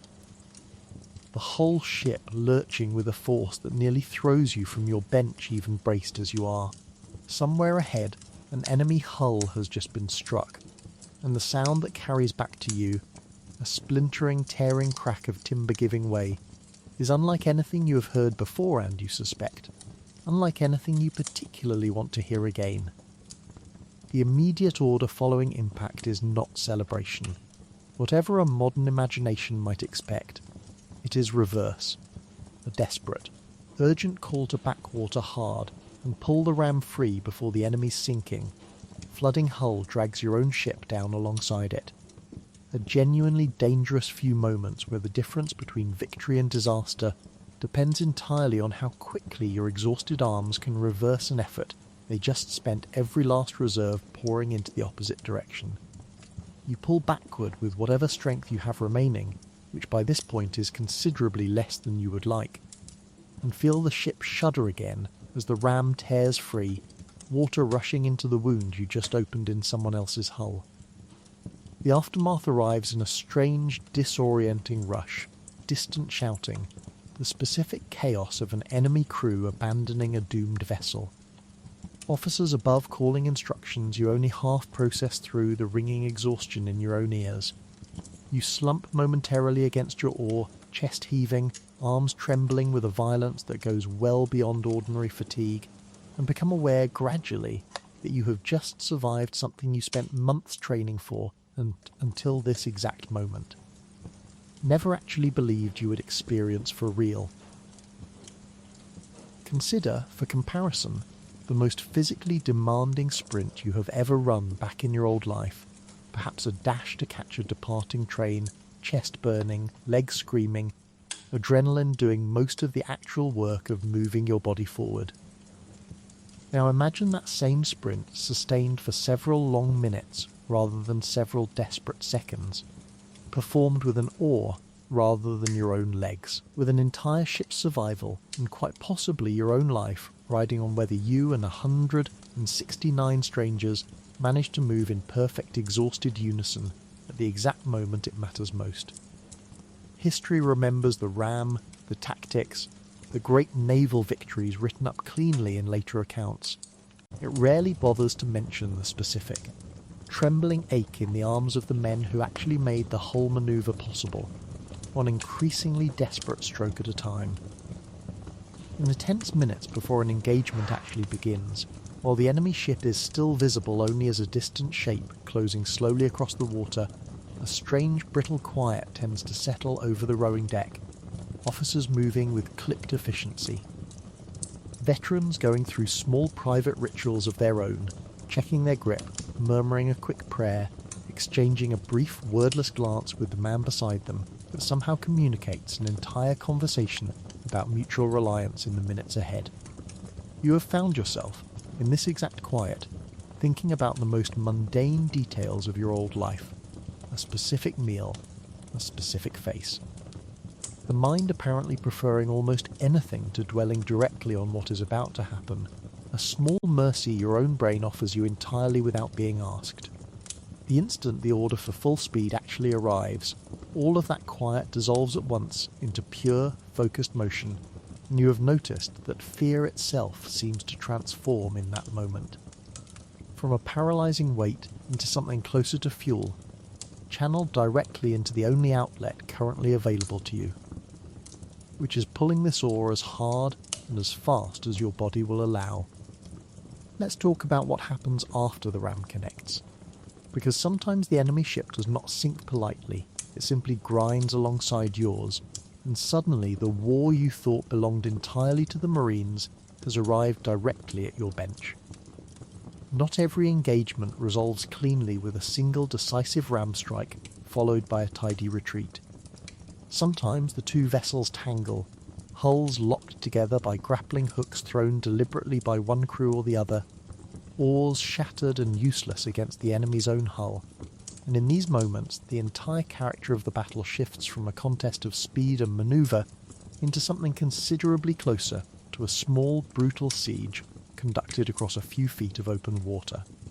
This is precisely the scenario Roman naval tactics were, at certain points in history, specifically designed to force, since Roman commanders have historically preferred close-quarters fighting, trusting their marines and legionary-trained boarding parties over the more delicate ship-handling tactics favoured by some rival fleets. A preference embodied most famously in devices like the Corvus, a hinged boarding bridge some Republican-era ships carried specifically to turn a naval engagement into a land battle fought on water. Your own ship may or may not carry such a device, depending on the era and the fleet, but the underlying philosophy remains recognisable regardless.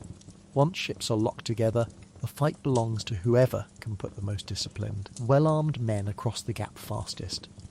And this is where your own war, previously confined entirely to the rhythmic misery of rowing, suddenly intersects directly with violence, because a boarding action does not respect the polite division of labour that ordinarily keeps rowers below and marines above. The marines surge forward first, shields locked, javelins thrown across the closing gap before the hulls even fully connect, absorbing the brunt of whatever the enemy crew throws back in response.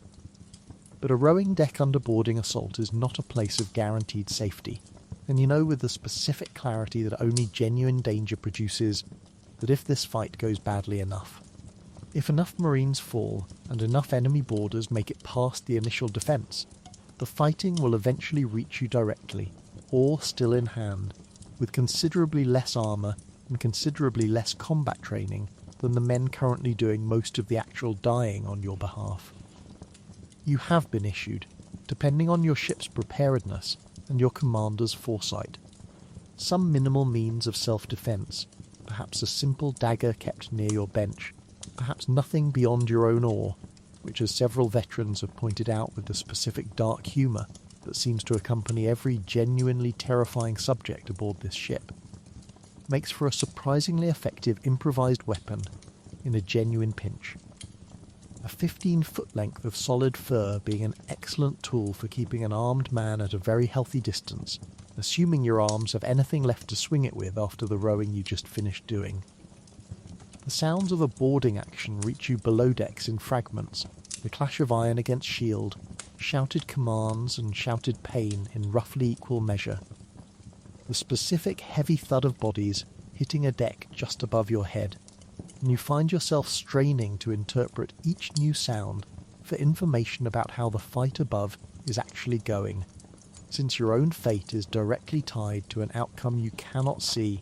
and can barely influence beyond keeping your own bench area defensible if the worst happens. This particular kind of helpless waiting, listening to a battle you cannot see decide your own fate, produces an anxiety considerably worse in its own way,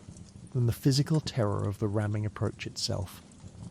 If the Marines hold, and more often than not, on a well-prepared and well-crewed ship, they do hold, the fighting eventually resolves.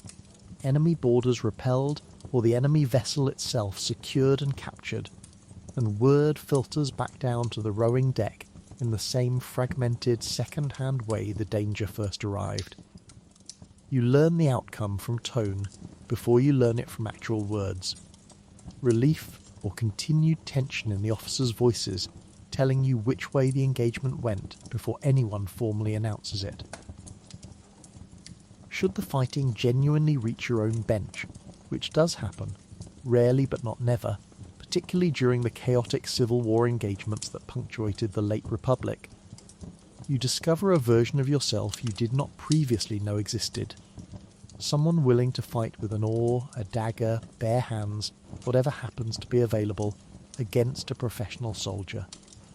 Purely because the alternative to fighting is considerably worse than the fight itself.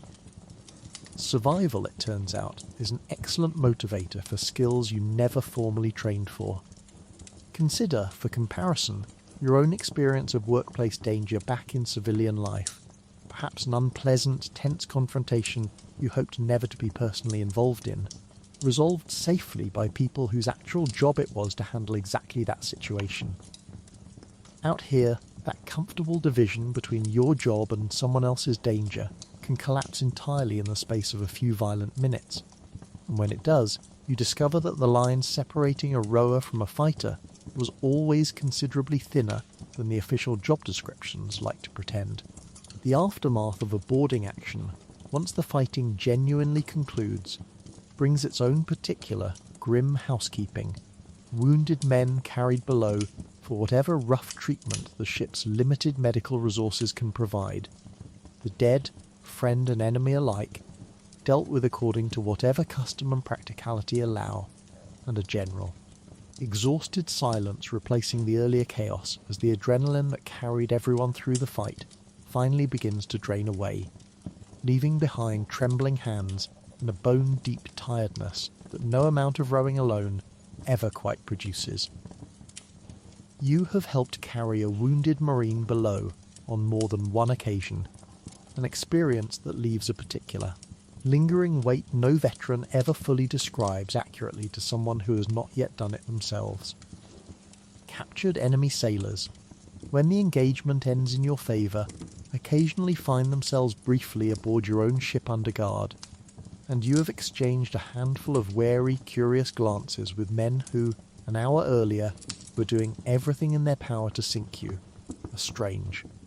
uneasy proximity that reminds you, more than almost anything else aboard, just how thin the line separating enemy from fellow sailor can be, decided mostly by which flag happened to be flying above whichever coast you were each recruited from. A captured enemy vessel itself, when it can be secured rather than sunk outright, represents a genuine prize, salvaged for its timber, fittings, and any cargo still aboard, and a skeleton crew, sometimes drawn partly from your own bench, gets assigned to sail or row it back to the nearest friendly port under escort.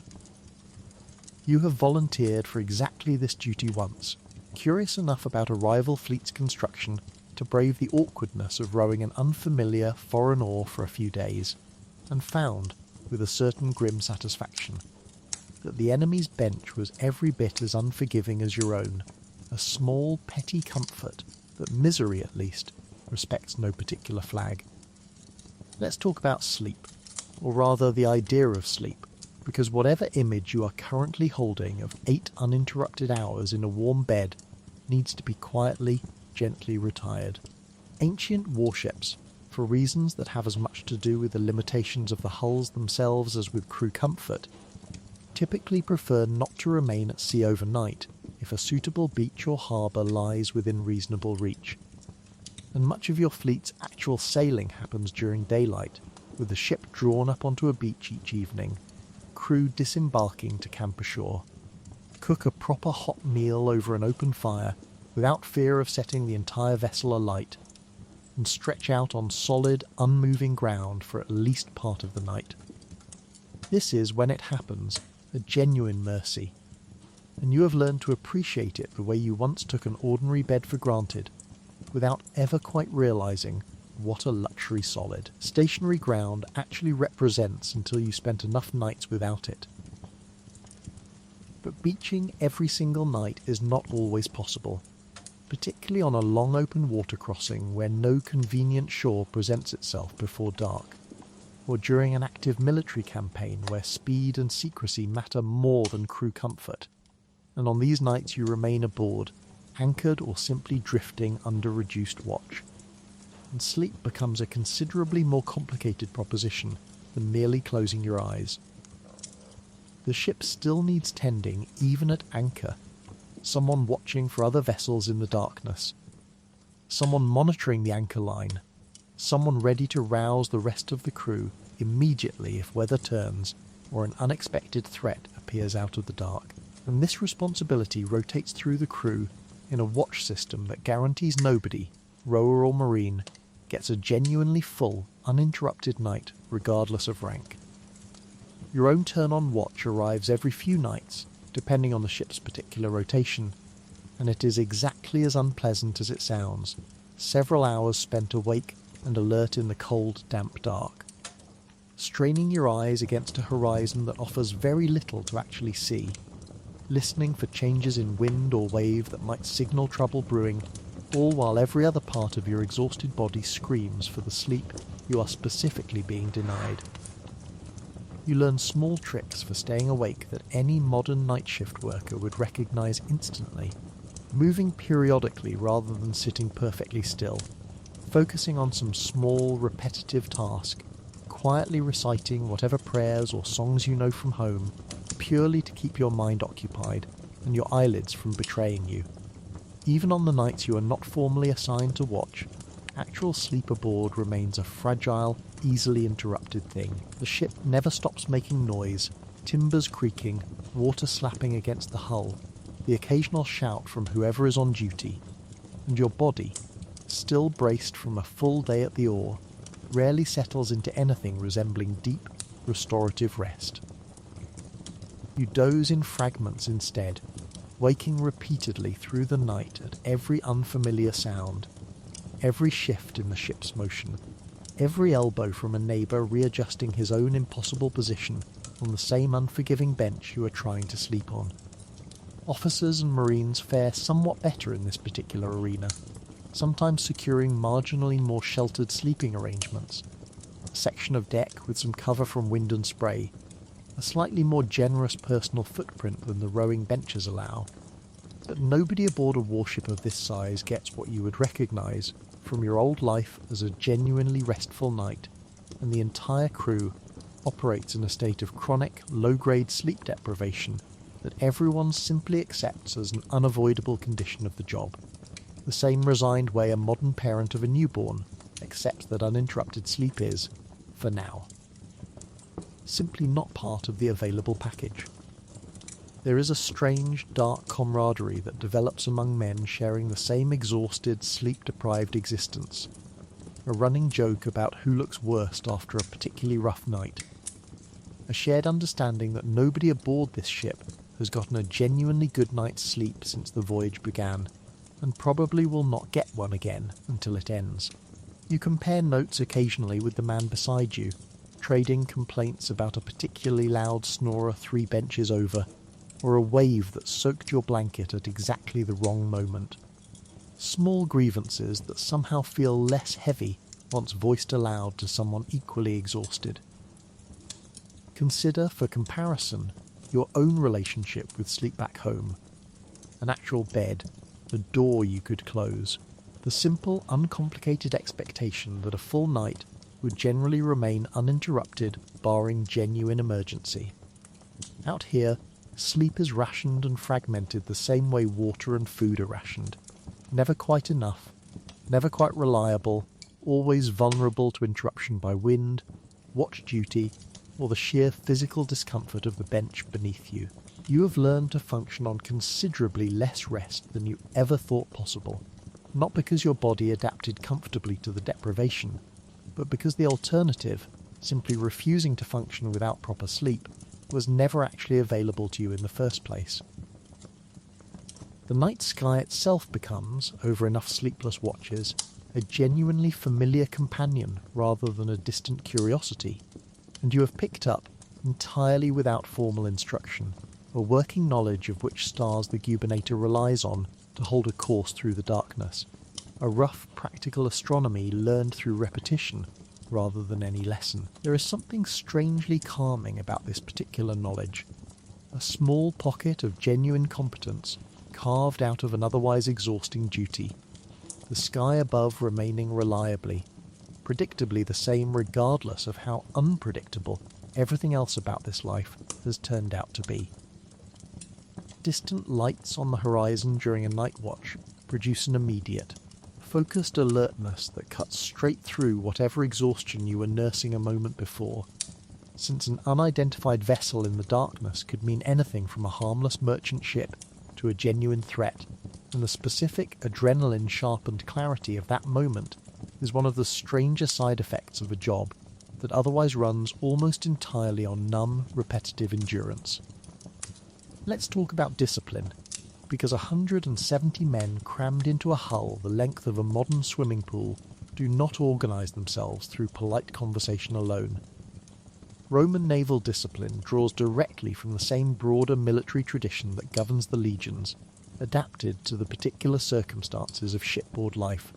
and enforcement falls to a small hierarchy of officers whose job includes, among other things, walking the gangway between benches, watching for exactly the kind of infractions that seem minor in isolation and dangerous in aggregate aboard a vessel this tightly interdependent. A rower who slacks off, deliberately or through simple exhaustion, throws off the rhythm of everyone around him, and the officers responsible for maintaining that rhythm are not, generally speaking, inclined toward lengthy discussions about mitigating circumstances. The most common form of correction you witness, and occasionally experience yourself, involves a length of rope or a stick applied briskly across the shoulders or back of a rower whose form has visibly slipped, or whose attention has clearly wandered at an inconvenient moment. A swift, sharp reminder rather than a prolonged punishment, delivered quickly and without much ceremony, precisely because the ship cannot afford to stop the rhythm of the entire deck just to properly discipline one man. You learn to recognise the specific tone of an officer's approach that signals correction is imminent, and the smartest response, every veteran agrees, is simply to absorb it and keep rowing, since arguing accomplishes nothing beyond extending an already unpleasant moment. More serious offences, actual insubordination, theft from a fellow rower, sleeping through an assigned watch during a genuinely dangerous stretch of the voyage, warrant formal punishment handed down by the triarch himself, ranging from flogging administered before the assembled crew as both punishment and deterrent, to reduced rations, to, in the most serious cases involving genuine mutiny or desertion, penalties considerably more severe still. The formality of these proceedings, brief as they are by any modern legal standard, matters to the crew in its own way, since a punishment perceived as fair, proportionate, and consistently applied across ranks tends to keep morale considerably more stable than one perceived as arbitrary or driven by an officer's personal grudge.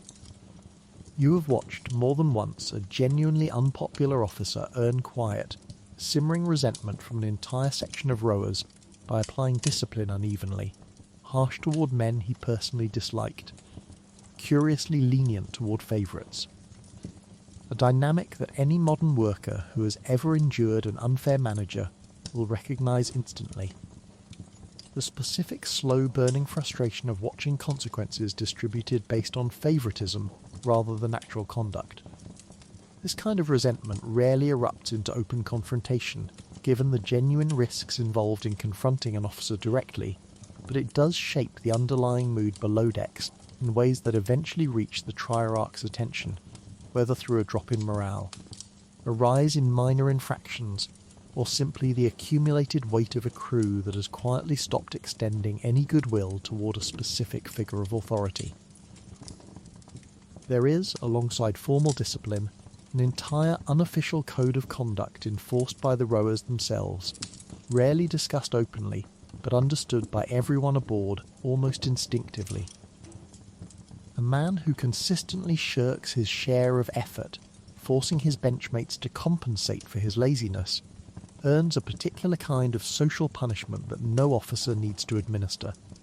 Cold silence, exclusion from whatever camaraderie exists among the rest of the section, occasionally something more physical delivered quietly out of any officer's immediate sight.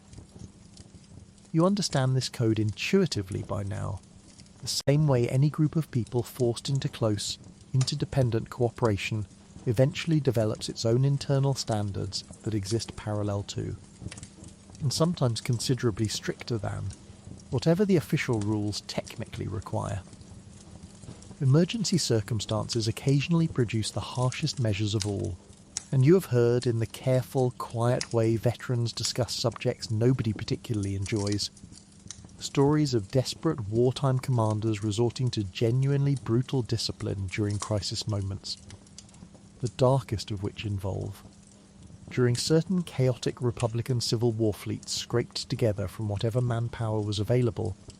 actual convicted criminals pressed into rowing service under conditions considerably closer to the popular slave galley image than anything you yourself have experienced, chained, coerced and disciplined with a severity reserved specifically for men the state considered expendable rather than valued. You are relieved, gratefully, that your own circumstances fall considerably short of that particular historical low point, though the mere existence of such stories reminds you how much worse this life could theoretically be arranged, a thought that offers surprisingly little comfort at 4 a.m, with your shoulders still stinging from an officer's stick. Consider, for comparison, your own experience of workplace rules and their enforcement back home, a supervisor's warning, perhaps a formal write-up, consequences that, however unpleasant, rarely involved actual physical punishment delivered on the spot. Out here, discipline is faster, blunter, and considerably more immediate, calibrated specifically to a working environment where a single lapse in coordination genuinely endangers everyone aboard, and where there is, quite literally, nowhere to send a problem employee, except back to the same bench he was already occupying, chastened, sore, and hopefully, if the system is working as intended, considerably more attentive to the rhythm for the remainder of the voyage. Positive reinforcement exists too, alongside the stick, and a triarch with genuine sense understands that fear alone rarely produces the kind of committed, coordinated effort a warship actually needs in a real crisis. Extra rations, a public word of commendation before the assembled crew, occasionally a small bonus payment for a particularly well-executed manoeuvre or a genuinely brave act during combat, all of it deployed deliberately to balance the constant threat of punishment with some actual incentive toward excellence. You have watched a benchmate receive exactly this kind of recognition after a storm where his steady nerve helped keep an entire section rowing through genuine panic, and the pride on his face, quiet and understated as Roman military culture generally prefers, told you everything about how much that recognition actually meant to him. You have also learned, through nothing more sophisticated than careful observation, exactly how far you personally can push the boundaries of acceptable effort before drawing unwanted attention, a calculation every rower makes constantly and mostly keeps to himself, since admitting openly to strategic corner cutting would rather defeat the purpose of getting away with it in the first place. Let's talk about the ship itself,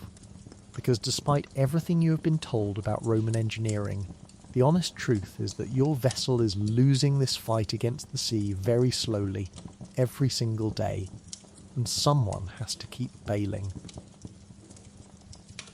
Roman warships of this era are typically built using a mortise and tenon technique, planks joined edge to edge with thousands of small wooden tabs locked into corresponding slots. A genuinely remarkable piece of shipbuilding craftsmanship that produces a hull strong enough to survive ramming, weather, and years of hard use. It is not, however, a technique that produces a perfectly watertight vessel indefinitely, and every hull aboard this fleet takes on water constantly, through seams that work slightly loose with the ship's endless flexing, through the oar ports themselves whenever a wave rises high enough, through a dozen small points of entry that no amount of careful construction entirely eliminates. Caulking crews address this ongoing problem at every opportunity, working oakum, fibrous material soaked in pitch or tar, into seams that have begun to gap, sealing them back up with a smell that becomes, over enough repetitions, as familiar to you as the smell of the bilge itself, sharp, resinous, faintly acrid, clinging to the clothes and hands of whoever spent the afternoon working the seams. This maintenance happens most thoroughly during any stretch in port, when the ship can be drawn up and properly inspected, but running repairs happen at sea too, whenever a particularly worrying seam catches an officer's attention during routine inspection. A small crew dispatched to address it before the problem grows from a minor annoyance into a genuine hazard. You have, on occasion, been assigned to this duty yourself, and it is unglamorous, tedious work, pressing sticky, tar-soaked fibre into narrow gaps with a blunt tool, your hands ending the session coated in a black resinous residue that takes days to fully wash off even under the most generous circumstances, which, given your earlier education in this ship's approach to bathing, are not circumstances you are likely to enjoy anytime soon. The work matters enormously despite its tedium, since a hull that goes unmaintained develops worse and worse leaks the longer it goes unaddressed, and a genuinely serious leak discovered mid-voyage, far from any port capable of proper repair, represents exactly the kind of slow-motion crisis nobody aboard wants to actually experience firsthand. Bailing, the constant, unglamorous companion to caulking, never truly stops for the length of the voyage, a rotating duty assigned across the crew that keeps the accumulated seepage from building into genuinely dangerous quantities down in the bilge. You take your turn at this, with the same weary acceptance you have learned to apply to every other unpleasant mandatory task aboard, descending into the lowest, foulest part of the hull with a bucket, scooping out foul-standing water hour after hour, watching the level rise again almost as fast as you can lower it, a genuinely Sisyphean task that never produces the satisfaction of actual completion, only the temporary fragile relief of having kept pace for one more shift. The ship's rudimentary bilge pump, where one exists, helps but does not solve the problem entirely. A simple mechanical device that shifts some of the burden away from pure manual labour, but still requires constant attention and occasional repair of its own. One more piece of equipment that someone, usually you or a man, very much like you, has to maintain on top of everything else already demanding attention. You have developed, by necessity, a working knowledge of exactly how much water accumulation this particular ship can tolerate before officers start genuinely worrying, a threshold you have learned to gauge instinctively by the specific sound the water makes sloshing against the hull's ribs during a rough patch of sea. Rot represents the quieter, slower danger running beneath all of this daily maintenance, timber that spends its entire working life alternately soaked and dried, gradually weakening, in ways that are not always visible from a casual inspection. And experienced shipwrights and officers develop a genuine expertise in spotting the early signs, a slight discoloration, a particular give when pressed, small warnings that separate a ship due for retirement from one still fit for genuine service. You have heard veterans discuss, in the same careful tone reserved for genuinely serious subjects, ships that were kept in service past their reasonable working life purely because replacing an entire vessel costs more than anyone currently in charge wants to authorise, a decision made far above your own pay grade that nonetheless directly affects whether the specific planks beneath your own feet can be trusted. Consider, for comparison, your own relationship with maintenance back in civilian life. A leaky roof patched eventually, a car serviced on whatever schedule you could afford, small deferred repairs that rarely threatened your actual survival in the interim. Out here, deferred maintenance is not a minor inconvenience you can postpone. Until next season, it is inactive. ongoing threat that the entire crew works constantly to hold at bay, one seam, one bucket, one small patch of oakum at a time, because the alternative to this endless unglamorous labour is not a slightly damp inconvenience. It is, eventually and unavoidably, the bottom of the sea. A dedicated shipwright, a Faber Navalis, sometimes travels with the fleet specifically to oversee more serious repairs beyond the rower's own rough maintenance skills, a specialist whose expertise in reading a hull's true condition goes considerably beyond the practical. Hands-on knowledge you and your benchmates have picked up. You have watched one of these men work, running his hands along a suspect timber with a focus that reminds you, oddly, of a physician examining a patient, murmuring quiet observations to himself before delivering a verdict that the Triarch takes with visible seriousness, since a shipwright's judgment about a hull's soundness carries weight that even senior officers rarely challenge. Pitch itself, boiled down from pine resin at dedicated facilities ashore and carried aboard in sealed containers, arrives with its own distinctive, sharp smell that permeates the ship's stores, and eventually everything stored near them. A smell you have come to associate so strongly with maintenance days that catching a stray whiff of it during an otherwise ordinary afternoon is enough to make your shoulders tense in anticipation of extra work. Periodic full careening, hauling the entire ship out of the water to scrape and treat the hull below the waterline, represents the single largest maintenance undertaking the ship ever attempts, requiring proper harbour facilities and a genuine team effort from the whole crew, rowers included. To drag a vessel this size up a beach, or into a dedicated slipway, you have taken your turn on the ropes during exactly this kind of operation, hauling in unison with dozens of other straining men, and felt a small genuine satisfaction afterwards seeing your own ship's hull scraped clean of the barnacles and weed that had been quietly slowing it down for weeks, without anyone aboard fully appreciating just how much drag they were adding. Let's talk about land, because land, when you finally reach it, is not the reward you have been imagining during every miserable hour at the oar. A ship arriving at a naval base or a friendly port typically has business to conduct that takes priority over any individual rower's personal wishes, resupplying water and rations, undergoing whatever hull repairs the ship currently needs, taking on or discharging official passengers and cargo, and delivering messages or orders that matter considerably more to the fleet's overall mission than your own understandable desire to stretch your legs somewhere that is not attached to a rowing bench. Genuine shore leave, extended time off the ship with real freedom to wander a port town, socialise, spend whatever meagre pay you have accumulated, is a privilege granted sparingly, at the Triarch's discretion, and often restricted to a fraction of the crew at a time. Since a ship cannot simply empty itself of every hand at once, and still function as a functioning vessel, ready to depart on short notice. You have learned to treat any port call with cautious optimism rather than certain expectation, since plenty of stops involve nothing more than a few hours of loading supplies while you remain confined aboard.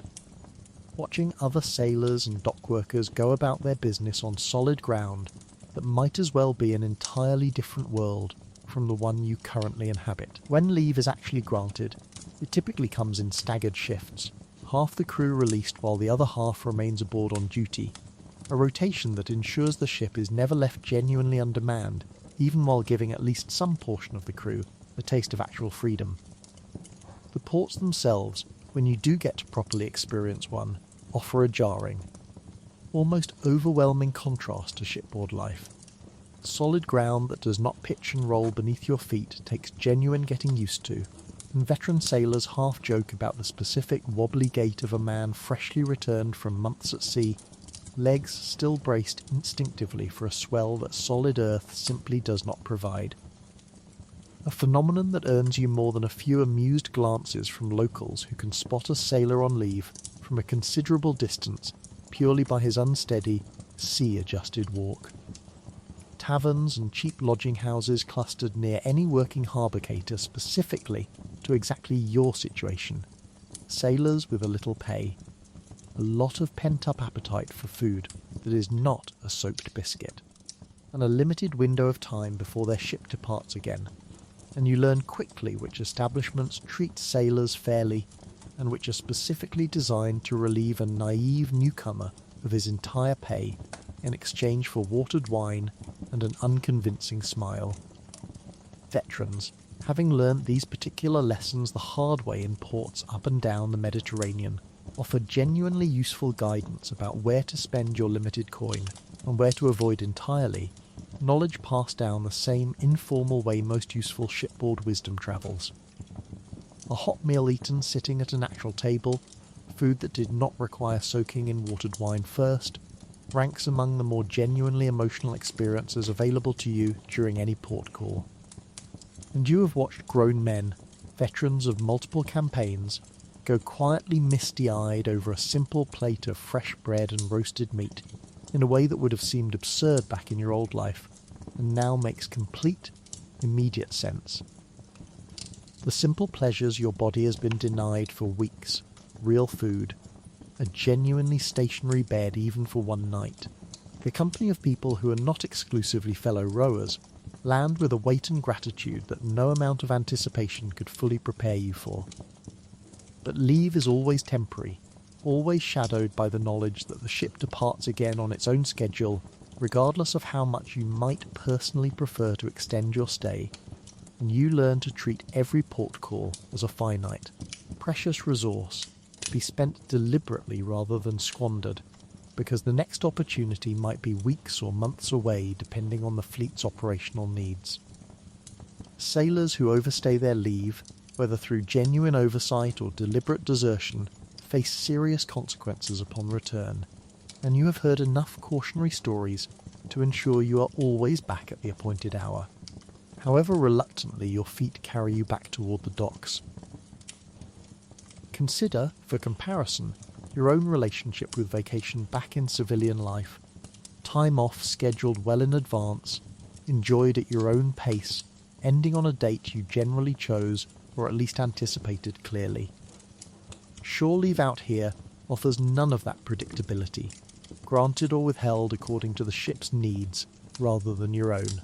savoured intensely precisely because its scarcity makes every single hour of it feel genuinely precious, a brief, solid ground reminder of everything your ordinary life aboard has trained you to do without. A visit to a local temple often ranks high on any sailor's brief shore itinerary, a chance to make an actual offering in person to whichever deity he credits with the safe passage so far, rather than the hurried improvised prayers muttered below decks during an actual storm. You have watched veterans approach this ritual with a genuine, unhurried solemnity that contrasts sharply with their usual dry, joking manner, small evidence of exactly how much private weight men carry from experiences they rarely discuss openly among themselves. Locals in any well-established naval port have, over generations, developed their own practiced, slightly weary familiarity with sailors on leave, merchants who know exactly how to price goods for men with limited time and limited patience for haggling, innkeepers who have seen every possible variety of sailor behaviour and long ago stopped being surprised by any of it. You have noticed a certain resigned fondness in how these port communities treat the fleet's periodic arrivals, equal parts genuine welcome and practical commercial calculation, the same complicated hospitality any tourist town anywhere might extend to a reliably paying, reliably temporary crowd. Let's talk about money, because contrary to the popular image of the galley slave working for nothing but the promise of not being flogged, you are, in fact, on someone's payroll, however modest that payroll turns out to be. Your stipendium arrives at set intervals, calculated in the same basic denarii and sestitii that circulate throughout the wider Roman economy, though the actual sum you take home is considerably less than what a legionary earns for comparable service,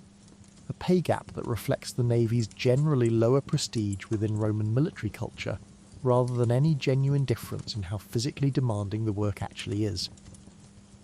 You have heard the grumbling on this subject often enough to recite it yourself by now,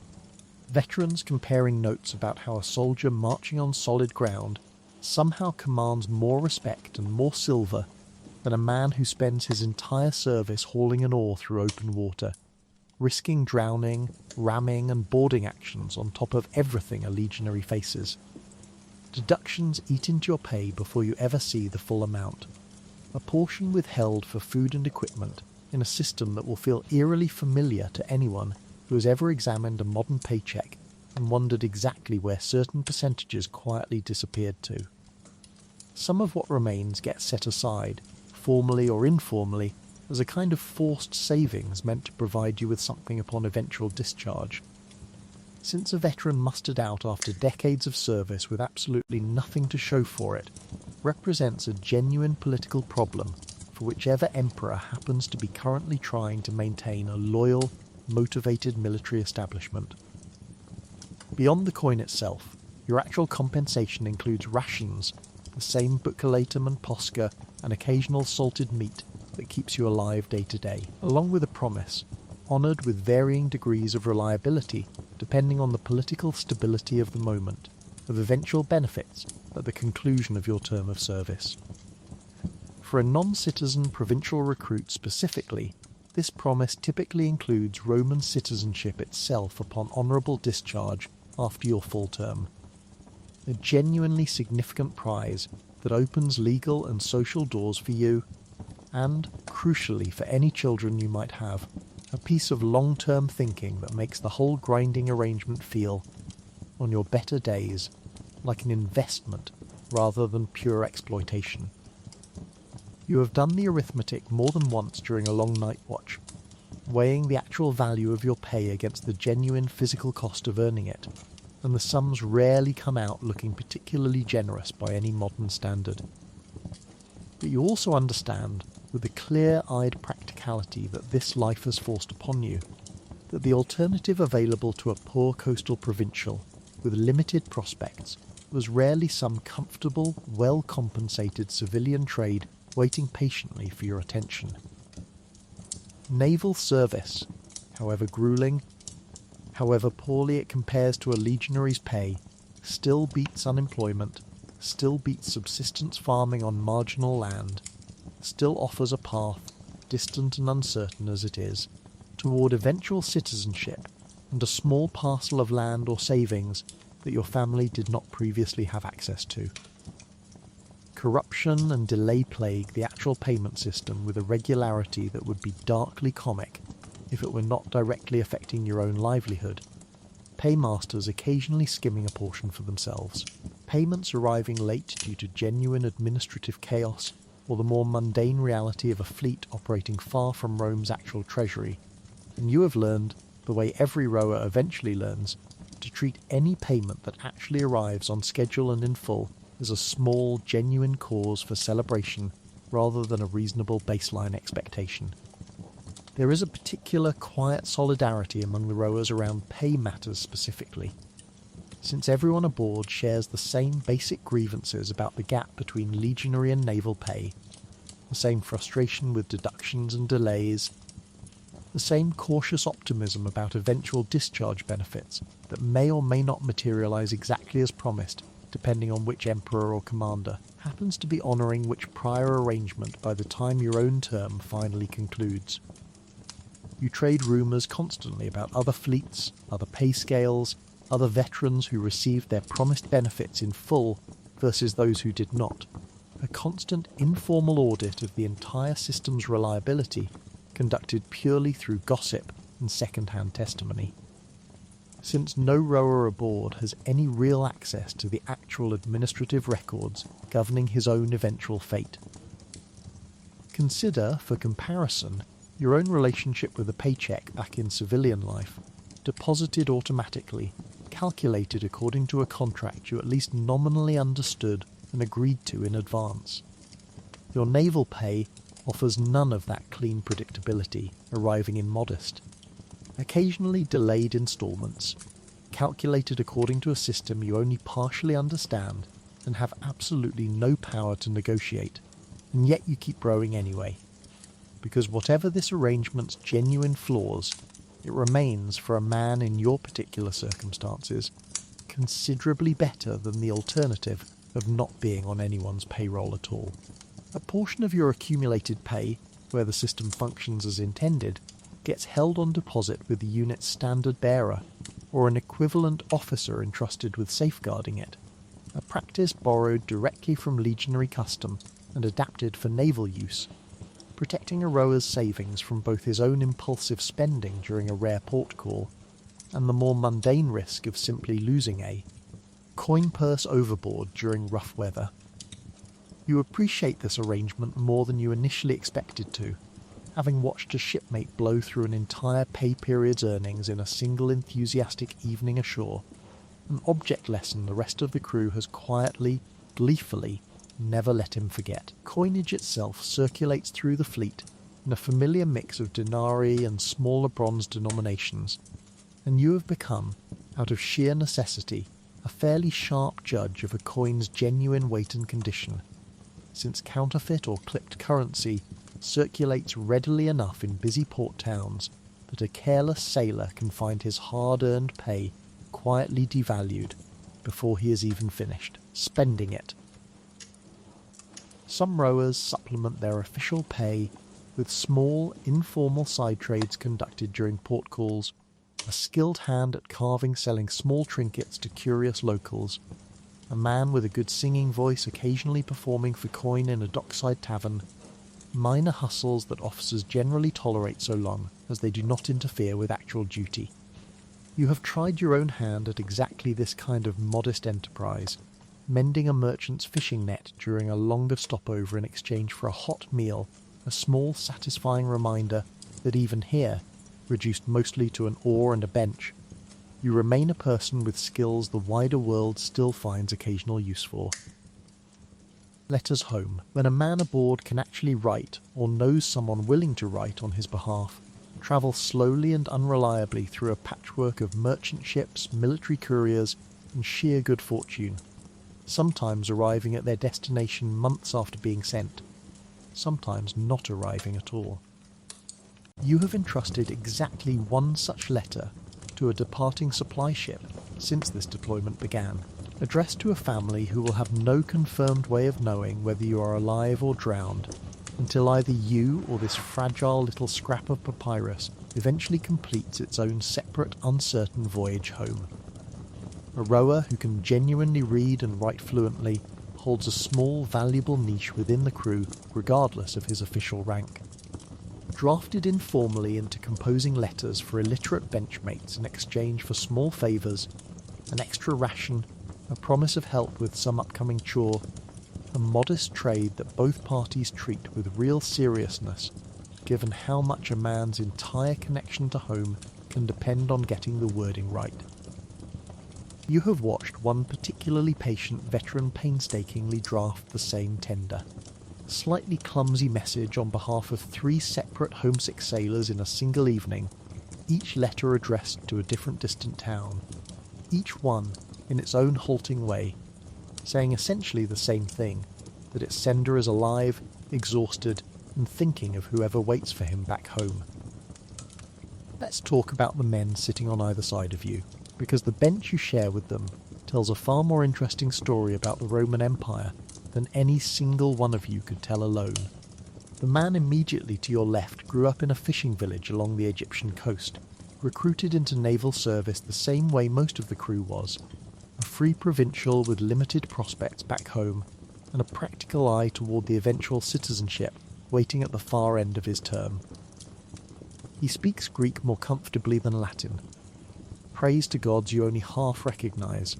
and has developed, over several years of service, an encyclopedic knowledge of which Mediterranean ports offer decent food and which are best avoided entirely, knowledge he shares freely and which you have come to genuinely value. The man to your right hails from somewhere in coastal Illyricum, a freedman rather than freeborn, having earned his liberty through a previous master's will, and finding naval service a reasonably practical next step for a man with few other immediate options, his accent thick enough that the two of you occasionally resort to gesture when vocabulary fails. This particular arrangement, men from wildly different corners of the Empire's coastline thrown together onto the same bench is not an accident of your specific ship, but the ordinary everyday reality of how Roman naval crews are assembled. Fleets draw recruits from across the Empire's maritime provinces: Egypt, Syria, Greece, the Balkan coast, Gaul, wherever a stretch of coastline happens to fall under Roman authority and produce men accustomed to boats and hard labour, and the resulting crew looks considerably more like a walking map of the Mediterranean world than any single ethnic or regional group. You have learned more genuine geography sitting on this bench than you ever absorbed in your entire life beforehand,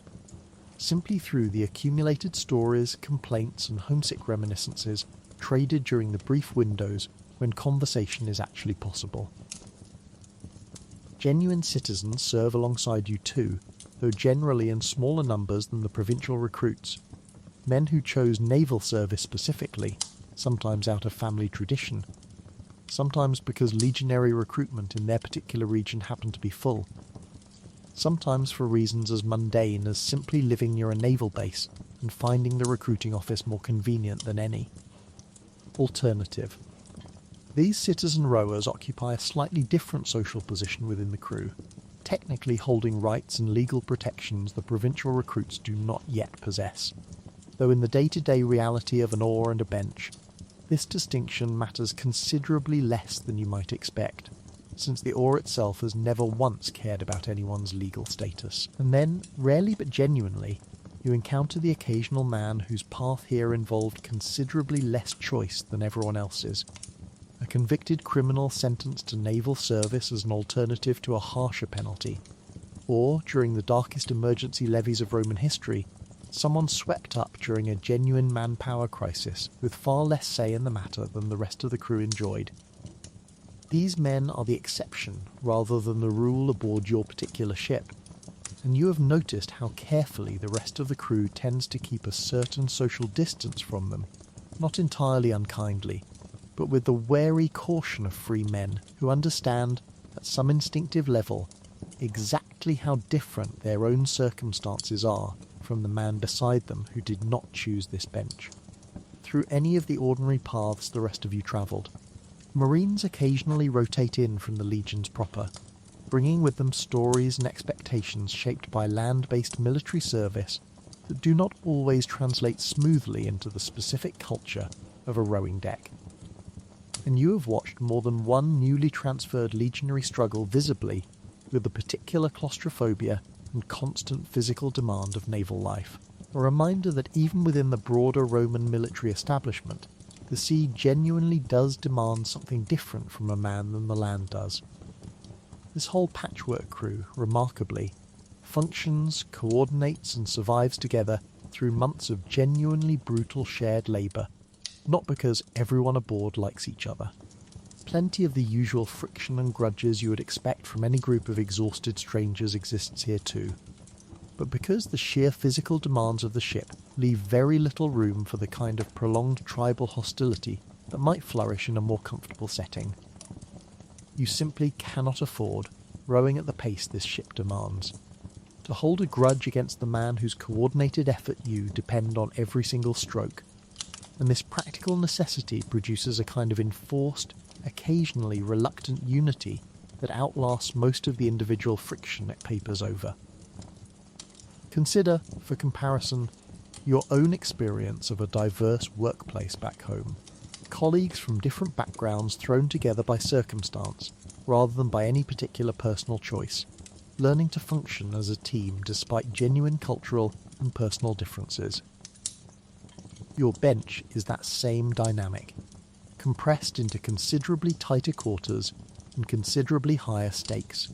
a small floating cross-section of an entire empire's coastline, bound together not by shared culture or shared choice, but by the simple, unglamorous fact that all of you happen to be pulling the same oar in the same direction, whether you would have chosen these particular neighbours or not. Language itself becomes a small daily puzzle aboard a crew this mixed, and you have picked up, without any formal effort, A rough working vocabulary in at least 2 languages beyond your own, enough functional Greek and camp Latin to manage instructions, jokes, and the occasional heartfelt complaint about the food. A kind of practical shipboard pidgin develops naturally among men who need to coordinate constantly, but share no single native tongue, gestures, repeated keywords, and a shared vocabulary of nautical terms filling the gaps that formal language instruction never had the chance to address. You have noticed, too, the small personal markers each man carries from home, a particular knot tied a certain regional way, a tattoo marking tribal or civic origin, a specific charm worn on a cord around the neck, quiet, portable pieces of an identity that naval service has otherwise stripped down to the same tunic, the same rations, and the same bench everyone else occupies. These small differences matter enormously to the men carrying them, even when, from the outside, an entire crew appears to have been reduced to a single, undifferentiated mass of exhausted oarsmen. Regional rivalries and old prejudices do not simply vanish the moment men from different provinces share a bench, and you have witnessed your fair share of good-natured, and occasionally not so good-natured, ribbing between men from rival coastal cities whose home ports have competed commercially for generations. A shared officer or a shared storm, however, has a remarkable way of collapsing these older grievances into something considerably more manageable, since a man who nearly drowned beside you last week is, whatever his hometown's old rivalry with yours, someone you now trust with your life in a way that renders most inherited grudges quietly, mutually irrelevant. Food, predictably, becomes a favourite subject for exactly this kind of cross-cultural ribbing, each man convinced his own region's version of bread, wine or preserved fish is obviously superior to whatever the others grew up eating, an argument that resurfaces almost every single time rations run particularly thin and nostalgia starts doing most of the talking. You have found yourself more than once defending a regional dish you barely even liked back home, purely out of some reflexive loyalty to where you came from, a small harmless vanity that costs nothing and provides, on an otherwise miserable evening, a genuinely entertaining argument that has absolutely no chance of ever being resolved. Let's finally address the image everyone watching this already has in their head, because it is time to gently, respectfully take it apart. The picture most people carry around, rows of shackled men whipped into rowing by a sneering overseer with a drum, comes almost entirely from a specific piece of 19th and 20th century fiction rather than from the actual historical record, most famously crystallised on screen by a certain 1959 chariot racing epic that gave millions of viewers their single, dominant mental image of ancient naval life, chains and all. It is a genuinely compelling image, dramatic, visceral, easy to remember, and almost entirely detached from how the Roman Navy actually staffed its ships during the period you currently find yourself serving in. The actual, well-documented reality is the one you have been living through this entire script, a navy crewed overwhelmingly by free men, citizens and provincial recruits and freedmen, drawing a modest but genuine wage, working toward genuine benefits, subject to real military discipline, but never, under ordinary circumstances, physically chained to their bench the way the popular image insists. Ancient writers who describe Roman naval crews, historians and administrators alike, consistently describe rowers as members of the classis, the fleet, holding a recognised if modest military status entirely incompatible with simple chattel slavery. A chained oarsman represents, historically, the rare emergency exception, not the everyday rule, deployed specifically during moments of genuine crisis when Rome needed a fleet immediately and had run short of the free manpower it would ordinarily rely on. Where then did this enduring image actually come from, if not from Roman practice itself? The honest answer points considerably later in history to the early modern Mediterranean, where galleys operated by various Christian and Ottoman powers alike genuinely did rely extensively on chained convicts, prisoners of war, and enslaved captives at the oar. A practice well documented across French, Spanish, Venetian and Ottoman fleets, particularly from the 16th through 18th centuries. These later galleys and the genuinely brutal conditions aboard them produced the specific visual vocabulary, chains, whips, overseers pacing a central gangway, that later artists and filmmakers borrowed wholesale and projected backward onto ancient Rome. An era separated from the actual chained galley period by well over 1,000 years, roughly the same historical distance separating your own grandparents from the signing of the Magna Carta. This is not to say Roman naval service was some kind of pleasant, voluntary holiday, and if anything you now, exhausted, blistered and thoroughly educated in exactly how miserable a Mediterranean bilge can smell, hold considerably better standing to judge that question than most modern viewers watching a dramatic film from the comfort of their own living room. The misery in this script is entirely real, drawn directly from what actual free naval rowers genuinely experienced. Brutal physical labour,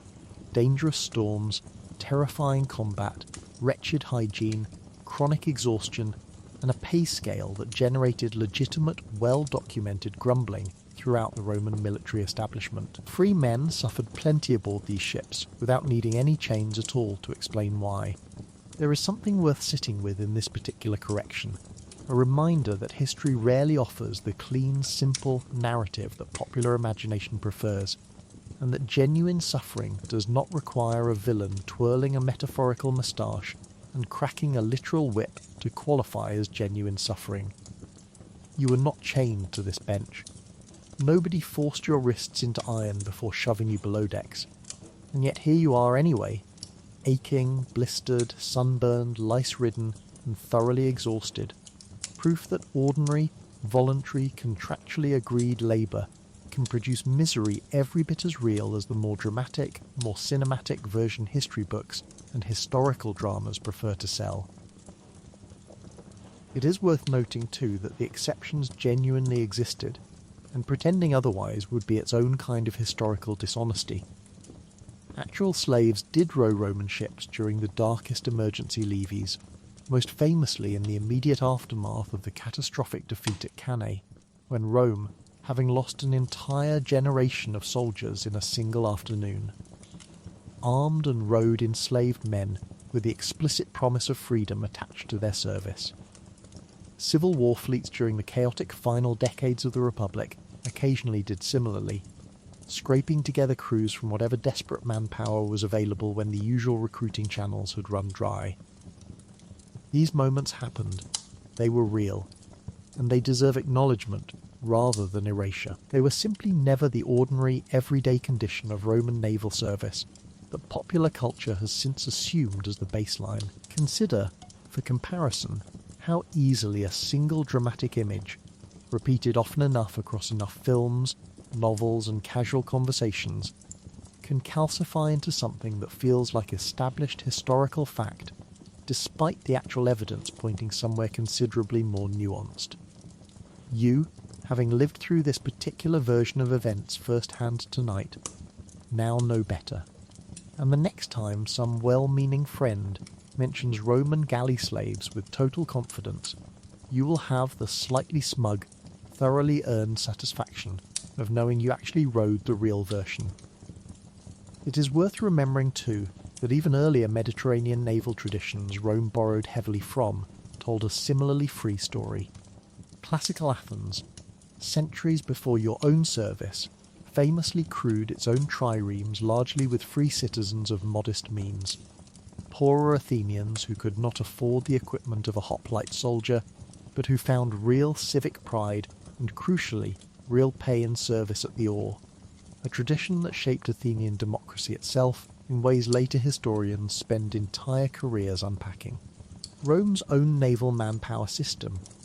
whatever its specific differences, descends from this same broader Mediterranean understanding that a fleet runs on paid, motivated, free labour rather than coerced misery. An understanding that the chained slave myth simply erases entirely from the popular imagination. None of this erasure is anyone currently aboard's fault, of course, least of all yours, and you can hardly blame a Hollywood epic for prioritising drama over footnotes. But having now spent an entire night, at least in imagination actually living the real version, you find yourself feeling a small, genuine protectiveness over the truth of it. A quiet wish that the men who actually did this work, freely, for pay, for citizenship, for lack of better options, might someday get their own accurate epic, instead of forever playing extras in someone else's chains. Let's talk about the calendar, because your entire miserable existence out here is governed less by the will of Rome than by the very simple, very stubborn moods of the Mediterranean Sea itself. The sailing season proper runs roughly from March through October, bookended loosely by two festivals ancient sailors treat with genuine, almost superstitious seriousness, since a fleet that departs too early into unpredictable spring weather or lingers too late into the increasingly violent autumn storms risks losing ships and crews to conditions no amount of skill or bravery can fully overcome. You have absorbed this rhythm the way you have absorbed everything else aboard, not through any formal lecture, but through the accumulated, repeated behaviour of officers and veterans who plan every major operation around this seasonal window with the same instinctive respect a farmer shows toward planting and harvest. Spring brings a particular optimism to the fleet. Ships freshly repaired over the closed winter months, crews rested as much as naval life ever allows anyone to rest, supplies restocked, and a genuine, if cautious, eagerness to get back underway after months confined largely to harbour. The sea itself during these early weeks still carries some of winter's unpredictability, sudden squalls arriving with little warning. And experienced sailors watch the sky and the water with a heightened wariness they gradually relax as the season settles into its more reliable summer pattern. Summer represents the fleet's primary working season, the stretch of months when most major naval operations, patrols, transport missions, and any planned engagements actually happen, since the sea during these months, while still capable of producing a sudden violent storm, generally offers the calmest, most predictable conditions available anywhere in the Mediterranean calendar. This is also, unfortunately, when the sun's punishment reaches its absolute peak, and you have already learned through direct and unpleasant experience exactly what a full Mediterranean summer does to exposed, unprotected skin hour after hour at the oar. The trade-off, calmer seas purchased at the price of brutal heat, is one every experienced rower has made peace with, mostly because neither option was ever actually available to you as a choice. Autumn arrives with an increasingly nervous energy running through the entire crew,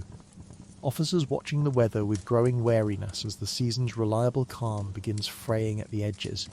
sudden storms arriving with less warning and greater violence than anything the summer months typically produced. Fleet commanders push to complete whatever operations remain outstanding before the seasonal window closes entirely, and you notice a particular urgency creeping into the pace of daily life, longer working days, less patience for delay, a collective awareness that the closing weeks of the sailing season carry genuinely elevated risk that everyone aboard would prefer to avoid experiencing, firsthand. Winter, when it finally arrives in earnest, largely ends active naval operations for the fleet. Ships drawn up onto shore or secured in harbour,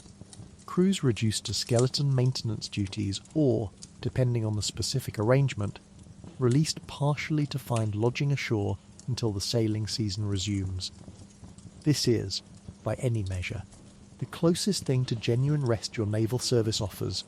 though even these months rarely mean complete idleness, since a ship requires ongoing maintenance regardless of season, and someone still has to caulk seams, repair rigging, and keep the vessel in a state of readiness for whatever the coming spring demands. You have come to read the Mediterranean's moods the way a farmer reads soil, an instinctive, hard-won literacy built entirely through direct, often uncomfortable experience rather than any formal education. A particular shift in wind direction, a certain quality of cloud gathering on the horizon, a a subtle change in the swell's rhythm beneath the hull, all of it now registers to you as meaningful information rather than simple background scenery. A skill you never asked to develop and would have had no use for whatsoever back in your old inland life, wherever that happened to be. Consider, for comparison, your own relationship with seasons back home, an inconvenience at worst, a change of wardrobe, an adjustment to your daily commute. Rarely anything approaching a genuine matter of survival. Out here, the calendar is not a background detail of your existence. It is one of the central governing forces shaping every major decision the fleet makes. When to sail, when to fight, when to simply hunker down and wait. And you, wedged onto your bench, experience each seasonal shift not as an abstract concept, but as a direct, physical negotiation between your own body and whatever mood the Mediterranean happens to be in that particular week. The opening of the sailing season is marked in many port towns by a genuine public festival, a springtime procession down to the harbour where a ship, decked out and blessed, is symbolically launched to declare the sea officially open again for the year's business. A celebration sailors and merchants alike treat with real, heartfelt enthusiasm after months of enforced winter idleness. You have stood in exactly this kind of crowd yourself, watching the ceremony with a particular mixture of hope and dread that only someone about to spend the next several months rowing across that exact same water could genuinely appreciate, cheering along with everyone else while privately calculating exactly how many weeks remain before your own ship departs. Winter's closing weeks, by contrast, carry a quieter, more private relief, the sea gradually, grudgingly releasing its grip on your daily existence. Ships secured, crews stood down,